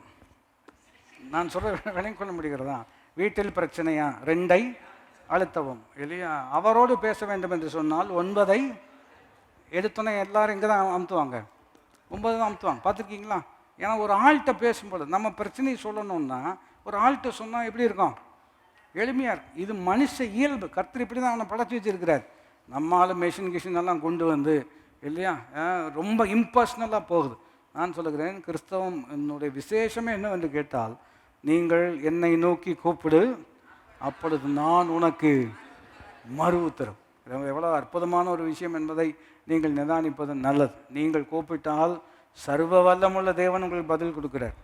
எத்தனை பேர் அதை குறித்து சந்தோஷப்படுறீங்க? அதனால தான் ஜெபம் பண்ணுவது பெரிய ஆசீர்வாதமாக இருக்குது. இந்த செவிடங்காலில் சங்கூதரங்கன்னு சொல்கிறாங்க இல்லையா நம்ம ஊரில், அது மாதிரி இல்லை இல்லையா. கூப்பிடு, அப்பொழுது நான் உனக்கு மறு உத்தரவு அப்படின்னு சொல்லக்கூடிய அற்புதமான ஒரு நிலையில் இருக்கிறோம். என்னிடத்தில் வந்து என்னில் ரெஸ்டிங் இன் மீன்னு சொல்கிறார். என்னில் நீங்கள் வாருங்கள் அமெரிக்கையாக இருப்பீர்கள் என்று சொன்னால் அதுவே உங்களுடைய பலனாக இருக்கும். இப்போ இதுதான் அடுத்த நிலைக்கு நம்ம போக வேண்டும் என்று சொன்னால், திறவுகோல் 2வது திறவுகோலை பார்க்க வேண்டும் என்று சொன்னால் தெரிந்த வசனம்தான். மத்தேயு சுவிசேஷம் 11வது அதிகாரத்தில் நாம் கவனிக்கும் பொழுது, இப்போ என்னிடத்தில் வாருங்கள் இல்லையா, in returning to me and resting in me you will find பீஸ்ன்னு இருக்கிறோம். என்னிடத்தில் திரும்பி என்னிடத்தில் நீங்கள் இளைப்பாறுவீர்கள் என்று சொன்னால் உங்கள் ஆத்மாவில் என்ன உண்டாகும், இளைப்பாறுதல் உண்டாகும், அமெரிக்கையான நிலை உண்டாகும். அமர்ந்த தண்ணீர் அண்டை என்ன செய்கிறார், கொண்டு போய் he makes me lie down, என்னை அவர் அமரப் பண்ணுகிறார் என்றெல்லாம் இருக்கிறது அல்லவா. அப்போது மத்தேயு 11வது அதிகாரத்துக்கு வரும் பொழுது இங்கே மறுபடியும் ரொம்ப சிறப்பான தேவனுடைய வார்த்தை இருக்கிறது. நாம் வாசிப்போம் என்று சொன்னால் 28, வருத்தப்பட்டு பாரம் சுமக்கிறவர்களே நீங்கள் எல்லாரும் என்னிடத்தில் வாருங்கள், நான் உங்களுக்கு இளைப்பாறுதல் தருவேன் என்று சொல்கிறார். மறுபடியும் personal invitation from to everybody. அதாவது ஹூஸ் எவர்ன்னு சொல்கிறாங்களே, யாராக இருந்தாலும் எவராக இருந்தாலும் வருத்தம் பாரம் அதுதான் உங்களுக்கு பிரச்சனையாக இருந்துச்சுன்னா நீங்கள் என்னிடத்தில் வாருங்கள். மறுபடியும் அதில் ரொம்ப அற்புதமான விஷயம் இருக்கிறது. இவர் மூலமாக வர வேண்டும்னெல்லாம் கிடையாது. நீங்கள் டைரெக்டாக யார்கிட்ட போகலாம், அவர்கிட்ட போகலாம். இதுதான் மிகப்பெரிய ஒரு ஆசீர்வாதம். நம்ம சில இடங்களில் நீங்கள் கவனித்து பார்ப்பீர்கள் என்று சொன்னால், கடவுளை பார்ப்பதற்கு சிலருக்கு அனுமதி கூட இல்லாமல் இருக்கக்கூடிய ஒரு நிலை இருக்கிறது இல்லையா. அவங்க கடவுள்கிட்டே என்ன செய்ய முடியாது, போக முடியாது. வெளியில் தான் நிற்கணும், உள்ளே போக முடியாது, இன்னொரு ஆள் மூலமாக தான் என்ன செய்யணும், போகணும். இதெல்லாம் இருக்கிறது. இது ரொம்ப சிறப்பான ஒரு அற்புதமான ஒரு வழியை ஆண்டவர் நமக்கு ஏற்படுத்தி வைத்திருக்கிறார். உங்களுக்கு பிரச்சனைன்னா நீங்கள் நேராக அவர்கிட்டயே போகலாம். எத்தனை பேர் அதை குறித்து ஆமீன் என்று சொல்லணும். உங்களுக்கு பிரச்சனைனா நீங்கள் நேராக அவர்கிட்டயே போகலாம் இல்லையா. அவர் சொல்ல, வருத்தப்பட்டு பாரம் சுமக்கிறவர்களே நீங்கள் எல்லாரும் என்னிடத்தில் வாருங்கள். சீசர்கிட்ட போனீங்கன்னா அவங்க வேறு மாதிரி சொல்லிடுவாங்க இல்லையா. பிள்ளைங்களை கொண்டு போனால் சீசரில் என்ன சொல்லுவாங்க, அதெல்லாம் பார்க்க முடியாது இல்லையா. ஒரு தகப்பனார் சொல்கிறார், உங்களுடைய சீசரத்தில் கொண்டு போனோம், அவர்களால் முடியவில்லை. அது ஒரு வேறு கான்டெக்ஸ்ட்டு. இருந்தாலும் நான் சொல்லக்கூடிய கருத்தை நீங்கள் விளங்கி கொள்ள வேண்டும். நீங்கள் நேராக அவர்கிட்ட போகலாங்க. நீங்கள் எங்கேயும் வேறு அங்கேயும் அலையணும்னு என்ன கிடையாது, அவசியம் கிடையாது. ஊழியர்கள்லாம் இருக்கிறாங்க, நல்லது. அவங்களுக்கு என்ன வேலை அப்படின்னா, நீங்கள் நேராக எப்படி அவர்கிட்ட போகணுன்னு சொல்லிக் கொடுக்குறது தான் என்னது வேலை. நான் சொல்கிறது விளங்கி கொள்ள முடிகிறதான். சத்தியத்தை போதிக்க வேண்டும். சத்தியத்தை போதிப்பினுடைய நோக்கமே என்னவென்று கேட்டால், உங்களை தேவனோடு இணைக்க வேண்டும். நீங்கள் தேவனை சார்ந்து வாழ வேண்டும். தேவனோடு இருக்கக்கூடிய உறவில் உங்களுக்கு என்ன ஏற்பட வேண்டும், ஆழம் ஏற்பட வேண்டும். அப்படி தேவனோடு ஒரு உறவு ஆளப்படும் பொழுது அப்போ நீங்கள் உங்களுடைய உதவி தேவையில்லாமல் போகுமா அப்படின்னு கேட்டிங்கன்னா அப்படியெல்லாம் ஒன்றும் கிடையாது. இன்னும் அடுத்த நிலைக்கு கொண்டு போவதற்கு கர்த்தர் உங்களையும் பயன்படுத்துவார். அவ்வளோதான் இல்லையா? You will always remain useful in God's kingdom. தேவனுடைய ராஜ்யத்தில் உபயோகமற்றவர்களாக போவதற்கு வாய்ப்பே இல்லை. கர்த்தர் எப்போவுமே நம்ம உபயோகமாக தான் வச்சுருப்பார். அப்போ குறிப்பு என்னவென்று கேட்டால், வருத்தப்பட்டு பாரம் சுமக்கிறவர்கள் நீங்கள் எல்லாரும் என்னிடத்தில் வாருங்கள், நான் உங்களுக்கு. இப்போ இங்கே இன்னொரு அற்புதமான விசேஷம் நம்ம கவனிக்க வேண்டும். ஐ வில் கிவ் யூ ரெஸ்ட்டுங்கிறதும் ரொம்ப அற்புதமான ஒரு சத்தியம்தான். இன்னொரு விளக்கம் எப்படி வருகிறது என்று கேட்டால், I will cause you to ரெஸ்ட்னு இருக்கிறோம். அதாவது நான் உங்களுக்கு இளைப்பாறுதல் தருவேன் என்பது ரொம்ப அற்புதமான விஷயம். நான் உங்களை இளைப்பாற பண்ணுவேன் என்று சொல்கிறார். சொல்லுங்கள் நான் உங்களை இளைப்பாற பண்ணுவேன். எத்தனை பேருக்கு நான் சொல்லக்கூடிய வித்தியாசம் புரிகிறது? இந்த வித்தியாசத்தில் ஒரு விசேஷம் இருக்கிறோம். இளைப்பாறுதல் தருவேன் அப்படின்னு சொல்கிறதுக்கும் இளைப்பாற பண்ணுவேன், I will make you rest. ஏன் அது சரியான ஒரு அர்த்தம் என்று நான் சொல்ல வேண்டும் கேட்டால், மறுபடியும் சங்கீதம் 23 தான் இருக்கிறது. He makes me lie down. ஆங்கில மொழிபெயர்ப்பு எப்படி இருக்கிறதுங்க? அவர் என்னை புல்லுள்ள இடங்களில் மேய்த்து கொண்டு போய் விடுகிறார் இருக்கிறதல்ல, அதான் ஆங்கில மொழிபெயர்ப்பு. He makes me lie down சொல்லும் பொழுது, அவர் என்னை புல்லுள்ள இடங்களில் மேய்த்து அமர்ந்த தண்ணீரண்டை என்னை இளைப்பாற பண்ணுகிறார். சொல்லுங்கள், என்ன செய்கிறார்? இளைப்பாற பண்ணுகிறார். அப்போது இந்த வசனமெல்லாம் நாம் நினைவு கொள்வது நல்லது. எங்கள் சரீரத்தில் இளைப்பாறுதல் இல்லை. பவுல் சொல்கிறார், எங்கள் சரீரத்தில் எங்கள் ஆவியில் பதட்டம் இருந்தது அல்லது व्यसனம் இருந்தது. we were disturbed in our spirit and physically we were without any restன்னு இருக்கிறோம். ஆவியில் எங்களுக்கு அமைதல் இல்லாமல் இருந்தது ஒரு வசனம். சரீரத்தில் எங்களுக்கு என்ன இல்லாமல் இருந்தது? இளைப்பாறுதல் இல்லாமல் இருந்தது. இந்த இளைப்பாறுதல் இல்லாத ஒரு மனுஷனை கர்த்தர் இளைப்பாற பண்ணுகிறார். அந்த வசனத்தினுடைய இன்னொரு அழுத்தம் எப்படி இருக்கிறது என்று கேட்டால், we were unable to restன்னு இருக்கிறோம். சொல்லுங்கள், we were unable அப்படின்னா என்ன அர்த்தம்? பாருங்கள், உதாரணத்துக்கு ஒருத்தர் சவாலான சூழ்நிலையில் இருக்கிறார். சவாலான சூழ்நிலையில் இருக்கும் பொழுது ரிலாக்ஸ் அப்படின்னு நீங்கள் சொல்கிறீங்க. அவர் சூழ்நிலை நிமித்தமாக தான் எப்படி இருக்கிறாரு? ரிலாக்ஸ் பண்ண முடியாமல் இருக்கிறார். நீங்கள் சூழ்நிலையை மாற்ற முடியாது. சும்மா இவரை மாத்திரம் ரிலாக்ஸ்ன்னு சொன்னோம்னா அவர் என்ன எப்படி ரெஸ்பாண்ட் பண்ணுவார் இல்லையா? அது உனக்கு வந்தால் தான் தெரியும். அப்போ நான் உனக்கு சொல்கிறேன் ரிலாக்ஸ்ன்ட்டு. நான் சொல்ல புரிகிறதா? அப்போ சூழ்நிலை என்னன்னு சொன்னோம்னா, பவுல் சொல்கிறாரு, we wanted to relax. எங்களுக்கு இளைப்பாறுதல் தான் வேணும், ஆனால் பதட்டம், உள்ளே பயங்களும் வெளியிலே போராட்டங்களும் இருக்கிறோம். இப்படிப்பட்ட நிலைமையில் கர்த்தர் எங்களை இளைப்பாற பண்ணினார். வயதிருந்து சொல்லுங்கள், கர்த்தர் எங்களை இளைப்பாற. எத்தனை பேருக்கு நான் சொல்கிறது புரிகிறது? உலகம் என்ன சொல்லுகிறது என்று கேட்டால், நீங்கள் ட்ரை பண்ணுங்கன்னு சொல்கிறாங்க. நீங்கள் ட்ரை பண்ணுங்க. அப்போ நீங்கள் ட்ரை பண்ணி வேலை செய்யலை அப்படின்னு சொன்னால், நீங்கள் ஏன் நல்லா ட்ரை பண்ணியிருக்க மாட்டீங்கம்பாங்க. இந்த ஆர்கியூமெண்ட்டுக்கு முடிவே நான் சொல்கிறது எத்தனை பேருக்கு புரிகிறது? ட்ரை பண்ணுங்கன்னு சொல்கிறாங்க. நீங்கள் நான் ட்ரை பண்ணேன் ஆனால் வேலை செய்யலை அப்படின்னு சொன்னால், லாஜிக்கலாக என்ன சொல்ல முடியும்? நீங்கள் நல்லா ட்ரை பண்ணியிருந்தா வேலை செஞ்சுருக்கோம். அப்போ இன்னும் நல்லா ட்ரை பண்ணுங்கள். அவர் இன்னும் நல்லா ட்ரை பண்ணுறாரு, ஆனால் இன்னும் என்ன செய்ய மாட்டேங்குது. பிரச்சனை என்னன்னு சொன்னோம்னா, உலக முறைமைக்கும் தெய்வீக முறைமைக்கும் என்ன இருக்கிறது? ஆண்டவர் சொல்கிறாரு, இளைப்பாறுதல் தருவேன் என்று மாத்திரம் இல்லை, இளைப்பாற பண்ணுவேன். சொல்லுங்கள், இளைப்பாற பண்ணுவேன்னு சொல்கிறார். எப்படி இளைப்பாற பண்ணுகிறார்? அதுதான் இங்கே கேள்வி. அங்கே மனம் திரும்பி, you have to come out. இல்லையே, மனதில் மாற்றம், செயலில் என்ன வர வேண்டும்? கட்டாயம் திருத்தம் ஏற்பட வேண்டும். நான் உங்களுக்கு சொன்னது போல் எறும்பு கடிக்கிற இடத்துலேயே நின்றுட்டு கடிக்குதுன்னு சொல்கிறதுல அர்த்தம் கிடையாது. அந்த இடத்துலேருந்து என்ன செய்யணும்? வெளியில் வரணும். சில நேரத்தில் பார்த்துருக்கீங்களா, சின்ன பிள்ளைங்க, அது நல்ல உதாரணம். இந்த சின்ன பிள்ளைங்க அங்கே அந்த எறும்பு கடிக்கிற நானே எனக்கு ஆயிருக்கு. அங்கே உட்காந்து கடிக்கும்போது அந்த சுல்லெரும்பில் ரெக்க உள்ள சுல்லெரும்பு இருக்கிறது அல்லவா, அதெல்லாம் எங்கே போச்சுன்னே தெரியல. என்டேஞ்சர்ட் ஸ்பீஷீஸ் ஆயிடுச்சுன்னு நினைக்கிறேன். புரியுதா உங்களுக்கு? அது கடிக்கும்போது சில பிள்ளைங்க அங்கேயே நின்று அழுதுட்டுருப்பான். அம்மா கடிக்குதுன்னு அழுவாங்களே தவிர, அவங்க அம்மா என்ன சொல்லுவாங்க? அதுதான் அதைத்தான் சொன்னேன். அப்புறம் போய் என்ன செய்வாங்க? தூக்கிட்டு காலெல்லாம் தட்டி விட்டு. ஆனால் அந்த பிள்ளை கடி வாங்குறதில்ல, அந்த இடத்துலேருந்து வெளியே வரணும்னு என்ன செய்யாது. நான் சொல்கிறது பெருசாயும் அப்படி தான் இருக்குது பாஸ்டர். நான் சொல்ல விளங்கொள்ள முடிகிறதா? அங்கேயே நின்று அழுதுட்டு தான் இருக்கிறோமே தவிர, வெளியில் இருக்கிறவங்க ஏன் அங்கே இருக்கிறேன்?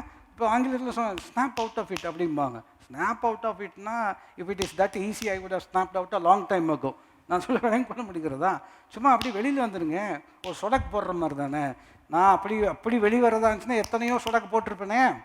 நான் சொல்ல விளங்கி கொள்ள முடிகிறதா? சின்ன பிள்ளை மாதிரி கடிக்குதுன்னு சொல்கிறேன், வெளியில் வரணும்னு எனக்கு என்ன செய்ய மாட்டேங்குது. அப்புறம் தான் அம்மா வந்து என்ன செய்கிறாங்க, தூக்குறாங்க. ஆண்டவர் சொல்கிறார், இளைப்பாறுதல் தருவேன். ஃபஸ்ட்டு நிலை வந்து கடிக்குது ஆண்டவரே, ஆமாம் வெளியில் வாயா, இல்லை ஆண்டவர் கடிக்குது ஆண்டவரே, ரைட்டு. உடனே நானே தான் வந்து என்ன செய்யணும். நான் சொல்கிறது எத்தனை பேருக்கு புரிகிறது, எத்தனை பேருக்கு நான் சொல்ல விளங்கி கொள்ள முடியும்? இப்போ நம்ம வாழ்க்கையில் நிறைய நேரத்தில் அங்கே போகாதன்னு சொன்னால் போய் நின்றுட்டு கடிக்குது. அதுதான் அப்போவே சொன்னேன்ல, போக வேண்டாம் இல்லையா. வெளிவான்னு சொன்னோம்னா நமக்கு இன்னொரு பிரச்சனை இருக்கிற, வெளியில் வரணும்னு தான் நினைக்கிறேன், என்னால் வெளியில் வர முடியல. அந்த நிலையில் நான் இளைப்பாற பண்ணுவேன். சொல்லுங்கள், நான் இளைப்பாற. கர்த்தர் அந்த இடத்துல நம்மளை தூக்கி வெளியில் கொண்டு வர்றார். எத்தனை பேர் புரிந்தாமேன்னு சொல்ல முடியும்? சங்கீதத்தோடு இணைந்திருக்கிறது. உளையான சேற்றிலும் பயங்கரமான குளிரிலும் இருந்த என்னை கர்த்தர் தூக்கி எடுத்து இருக்கிறதா. கர்த்தர் என்ன செய்திருக்கிறார்? தூக்கி எடுத்திருக்கிறார். அங்கே குழியில் இருக்கிறோம், கவலைப்படாதே மனமே, உனக்கு நான் என்ன கொடுப்பேன்? சமாதானம் கொடுப்பேன் சொல்லலையா? தூக்கி எடுத்து இல்லையா, என் கால்களை கண்மலையின் மேல் உறுதிப்படுத்தி என் வாயில் அவரை துதிக்கும் புது பாடல் இல்லையா. அதுதான் என் புலம்பலை கர்த்தர் ஆனந்த களிப்பாக மாற பண்ணுகிறார். அப்போ இளைப்பாற பண்ணுவேன் அப்படின்னு சொல்லும் பொழுது, I will give you rest, I will cause you to experience rest இல்லையா. நீங்கள் இளைப்பாறுதலை அனுபவிக்கும்படி நான் செய்வேன் என்று சொல்கிறார் அல்லவா. எப்படி செய்கிறாருங்கிறது தான் ரொம்ப முக்கியம். அதை தான் நம்ம கவனிப்பது அவசியமாக இருக்கிறோம். கவனித்து பார்ப்பீர்கள் என்று சொன்னால் 28 நம்ம கவனித்தோம், நான் உங்களுக்கு இளைப்பாறுதல் தருவேன் அல்லது உங்களை இளைப்பாற பண்ணுவேன். I will make you come to a point of ரெஸ்ட்ன்னு சொல்கிறார். 29 ஒரு பொறுப்பு இருக்கிறது. நான் சாந்தமும் மனத்தாழ்மையுமா இருக்கிறேன், என் நுகத்தை உங்கள் மேல் ஏற்றுக்கொண்டு என்னிடத்தில் கற்றுக்கொள்ளுங்கள், அப்பொழுது உங்கள் ஆத்துமாக்களுக்கு. இங்கே தான் அங்கே ரிப்பன்டன்ஸ் எவ்வளோ முக்கியமாக இருக்கிறதோ ஏசாயா 30:15 இங்கே மத்தேயு சுவிசேஷத்தில் வரும்பொழுது இளைப்பாறுதலுக்கு ரொம்ப திறவுகோலான விஷயம் நாம் கற்றுக்கொள்வது. சொல்லுங்கள், நாம் என்ன செய்வதுங்க? கற்றுக்கொள்வது. மறுபடியும் அதே உதாரணத்துக்கு போவோமே இல்லையா. எறும்பு கடி வாங்கினோம், நம்மளால் வர முடியல, அழுதுகிட்டே தான் இருந்தோம். அவன் தூக்கிட்டு வந்துட்டாங்க. தூக்கிட்டு வந்து மடியில் உட்கார வச்சு அந்த எரிச்சலெல்லாம் எல்லாம் தனியை வச்சுட்டு அப்புறம் நம்மளை பார்த்து என்ன சொன்னாங்க, சொல்லி கொடுத்தாங்க. என்ன சொல்லி கொடுத்தாங்கன்னா, அங்கேயே பறக்க பார்த்துட்டு அங்கே போய் கீழே என்ன இருக்குதுன்னு பார்க்காம அங்கே போய் என்ன செய்யக்கூடாது, நின்றக்கூடாது, கீழேயும் பார்க்கணும் இல்லையா. சொல்லி கொடுக்குறாங்க. ஒரு தடவை கடிப்பட்டதுக்கப்புறம் இந்த பிள்ளை பார்க்கும்போது எங்கே தான் பார்த்துட்டே போகும். அப்போ சொன்னாங்க, மேலேயும் பார்க்கணும், கீழேயே பார்த்துட்டு போய். நான் சொல்ல விளங்கி கொள்ள முடிகிறதா? பேலன்ஸ் தானே இல்லையா. ஒரு அடிப்பட்டதுனால வெறும் அதுலேயே ஃபோக்கஸ்டாக போய் மற்றதெல்லாம் கவனிக்காமல் என்ன செஞ்சிடக்கூடாது, போயிடக்கூடாது. நான் சொல்கிறது விளங்கி கொள்ள முடிகிறதா? அப்போ திறவுகோலான விஷயம் என்னவென்று கேட்டால், என்னிடத்தில் என்ன செய்யுங்கள், கற்றுக்கொள்ளுங்கள், அப்பொழுது உங்கள் ஆத்மாவில் என்ன உண்டாகும், இளைப்பாறுதல் உண்டாகும் என்று சொல்கிறார். இப்போ ஆங்கில மொழிபெயர்ப்பு மெசேஜ் டிரான்ஸ்லேஷன் இருக்குது. ரொம்ப அற்புதமான சில வசனங்கள் சிறப்பாக என்ன செய்யப்படுகிறது. அவங்க ரொம்ப அற்புதமாக அதை மொழிபெயர்த்திருக்கிறார். அவர் எப்படி சொல்லுகிறார் என்று கேட்டால், இவ்விதம் சொல்கிறார், learn the unforced rhythm of grace அப்படின்னு சொல்கிறார். Learn the unforced rhythm of கிரேஸ்னால் எப்படி அதை உங்களுக்கு நான் எளிமைப்படுத்த முடியும் என்று கேட்டால், மறுபடியும் முன்பு சொன்ன உதாரணம் தான், ஆனால் அதுதான் சிறப்பான உதாரணமாகவும் இருக்கிறது. கார் பழகும் பொழுது இருக்கக்கூடிய ஒரு உதாரணம் இல்லை. முதல் முறை நாம் வாகனம் ஓட்டும் பொழுது நமக்கு வந்து 2-3 விஷயம் ஒரே நேரத்தில் பண்ணணும். ஆனால் 2-3 விஷயத்தை ஒரே நேரத்தில் நம்மளால் பண்ண முடியாமல் இருந்துச்சு இல்லையா. இன்றைக்கி காலையில் கூட வாக்கிங் போகிற இடத்துல ஒரு எல்போர்டு ஒரு ஒரு சின்ன பெண்ணு அவங்க ஓட்டிகிட்டு வந்தாங்க. அவங்க நேரத்துக்கு முன்னாடி ஒரு வண்டி நின்றுச்சு, 4 லாரி வேறு வந்துடுச்சு. பாவமாக உட்காந்துருக்குறாங்க இல்லையா. ஏற்கனவே ஆள் இல்லாத போதே அப்படி 20 போவாங்க. இதில் இத்தனை வண்டி சுற்றி நிற்கும் பொழுது குழியை வேறு தோண்டி வச்சுட்டாங்க. அவங்களுக்கு ரொம்ப டென்ஷன் ஆகிருக்கு. எதுக்கு சொல்ல வரோம் அப்படின்னோம்னா, கற்றுக் கொடுக்குறோம். கோஆர்டினேஷன் வந்து உடனே என்ன செய்யாது, நமக்கு வராது. பல முறை சொன்னதை நினைப்பூட்ட வேண்டும் என்று சொன்னால் நேரம் பாருங்கள் அப்படின்னா நேரத்தான் பார்ப்போம் இல்லையா. அப்புறம் கிளச்சு அமுத்துங்கன்னு சொன்னோம்னா அங்கே பார்க்க முடியாது. எங்கே தான் பார்ப்போம், கீழே தான் பார்ப்போம் இல்லையா. கீழே பார்த்துட்டு 3 இருக்குது எதுங்க, இந்த சைடோ ரைட்டு அப்படின்ட்டு அது மேலே காலை வச்சுட்டோம். இப்போ கீர் போடுங்கன்னு சொன்னோம்னா கண் எங்கே போயிடும், கீர் கிட்ட போயிடும். இது எல்லாமே பண்ணணும், எல்லாமே ஒரே நேரம் பண்ணணும். ஆனால் ஆரம்பத்தில் நமக்கு இதை பார்த்தா இதை பார்க்க முடியல, இதை பார்த்தா அதை பார்க்க முடியல. எப்படியோ வண்டி மூவ் ஆனதுக்கப்புறம் நம்ம நேரம் பார்த்தா நேராக போகிறவனெல்லாம் குறுக்க தான் என்ன செய்யும். எனக்கு தெரிஞ்ச ஒருத்தர், அவர் நண்பர், அவருடைய போதகர், அவர் ஒய்ஃபுக்கு வந்து வண்டி ஓட்ட சொல்லி கொடுத்தாங்க. அப்போ ஒரு ஸ்லோப்பாக போயிட்டுருக்கும் பொழுது இல்லையா, ஆப்போசிட்டில் ஒரு லாரி வந்திருக்கிறது, சைடில் ஒரு சைக்கிளிஸ்ட் வேறு போயிட்டுருக்கிறார். அப்போ அவன் ஹஸ்பண்டை கேட்டான், should I hit the lorry or the சைக்கிளிஸ்ட்டுன்னு. You don't need to hit எனிபடின்ட்டு ஹேண்ட் பிரேக் என்ன செஞ்சுருக்கிறார். என்ன பண்ணுறது, ஏன்னா இப்போ தான் பழகிட்டுருக்குறோம் இல்லையா, இது எப்படி நேவிகேட் பண்ணணும்னு நமக்கு என்ன செய்யலை தெரியல. ஒன்று அதை அடிக்கணும், இல்லைன்னா இதை அடிக்கணுங்கிற மாதிரி தான் ஆப்ஷன் வச்சுருக்குறோம். ஆனால் இல்லை யாரையுமே அடிக்கணும்னு என்ன கிடையாது, அதுக்கு தான் பிரேக்குன்னு என்ன இருக்கிறது ஒன்று இருக்குது. அது எங்கே இருக்கிறது அப்படின்னு பார்க்குறதுக்குள்ள நான் சொல்கிறது உங்களுக்கு புரிகிறதா, அந்த கோஆர்டினேஷன் வந்து எடுத்தோன்னே நமக்கு என்ன செய்கிறதில்ல, வர்றதில்லை. ஆண்டவர் சொல்கிறாரு, நீ என் இடத்துல கற்றுக்கொண்டீங்கன்னா இந்த கோஆர்டினேஷனை நான் உனக்கு என்ன செய்வேன், கற்றுத்தருவேன். இப்போ நம்முடைய சிஸ்டம் இருக்கிற இல்லையா, இப்போ நம்முடைய சரீரம், நான் பேசிக்கொண்டு இருக்கிறேன், நீங்கள் கேட்டுக்கொண்டு இருக்கிறீர்கள்.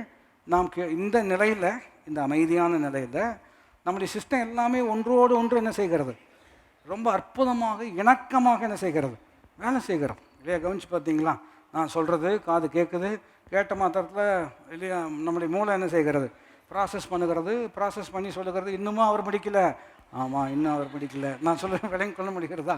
அப்போ இதெல்லாம் பண்ணுது இல்லவா.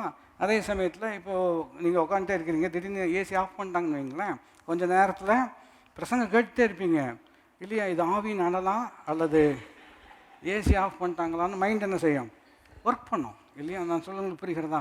இப்படி எல்லாம் பேசிகிட்டே இருக்கும் பொழுது அப்போ சிஸ்டம், வயிறு சிஸ்டம் ஆரம்பிச்சிடும். ரைட்டு 8:15 ஆச்சு, இட்லியா தோசையா, சும்மா ஜீவாப்பம் நானேன்னு சொல்லி என்ன இல்லை, அது நீங்கள் நினச்சிருக்க மாட்டீங்க, நான் சொல்கிறேன், புரியுதா உங்களுக்கு. இது எல்லாமே கோஆர்டினேட்டடாக ஒர்க் ஆகுது அல்லவா.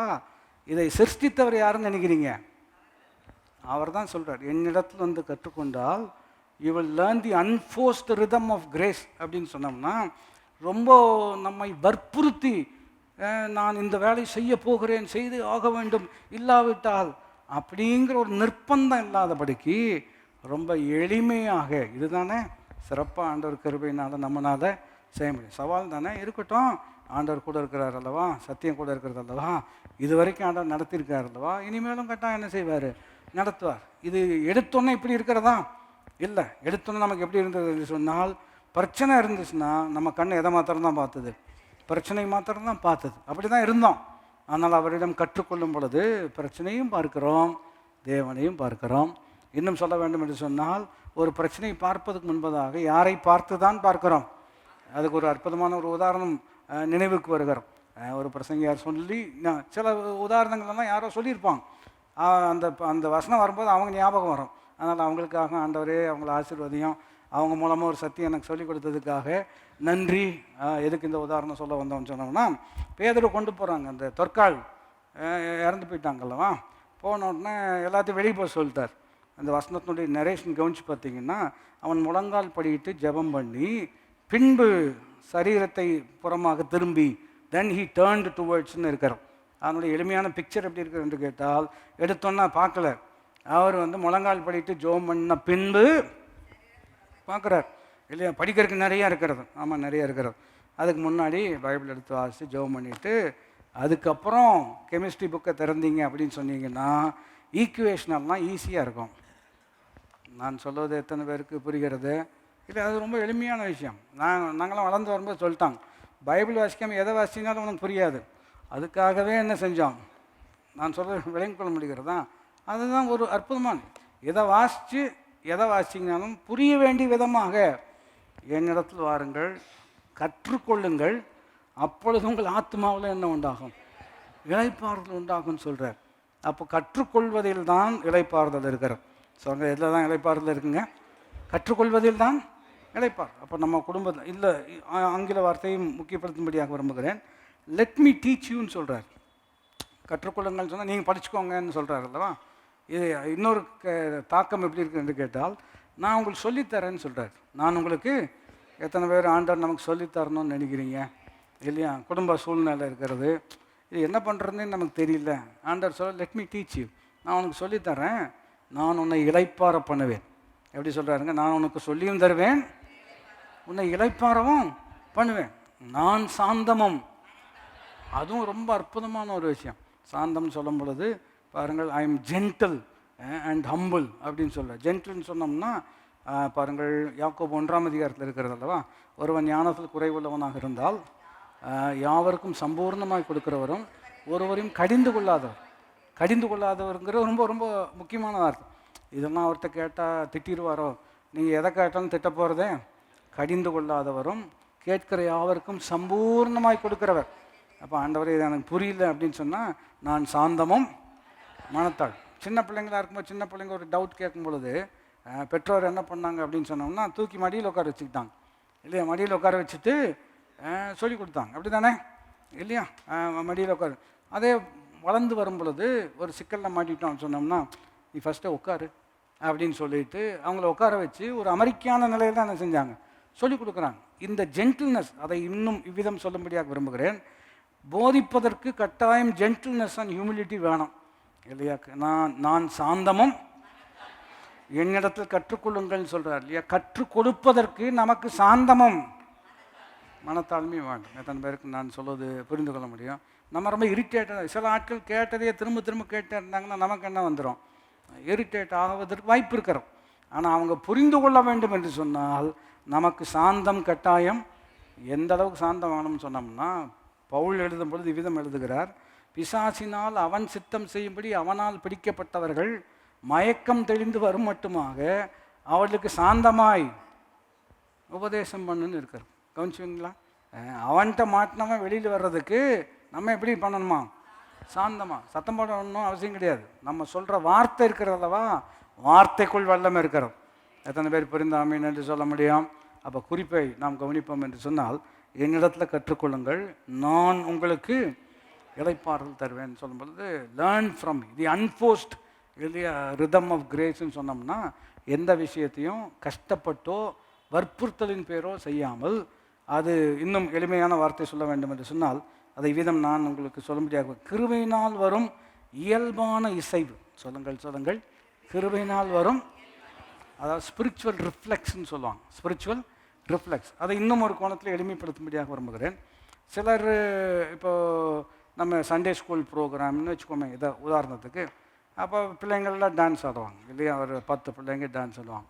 இந்த 10 பிள்ளைகள் டான்ஸ் ஆடும் பொழுது ஒரு 2-3 பேர் பார்த்திங்கன்னா நேச்சுரலாகவே நல்லா என்ன செய்வாங்க, ஆடுவாங்க. மற்றவங்களாம் கொஞ்சம் எக்ஸசைஸ் பண்ணுற மாதிரி இருக்கும். இப்போ போய் திரும்ப பார்த்துட்டு யாருன்னு கண்டுபிடிக்கக்கூடாது. நான் சொல்ல விளங்கி கொள்ள முடிகிறான். சிலருக்கு கம்பேரிட்டிவ்லி அவங்க அதாவது பயிற்சி எடுக்க என்ன செஞ்சிடும், வந்துடும் இல்லையா?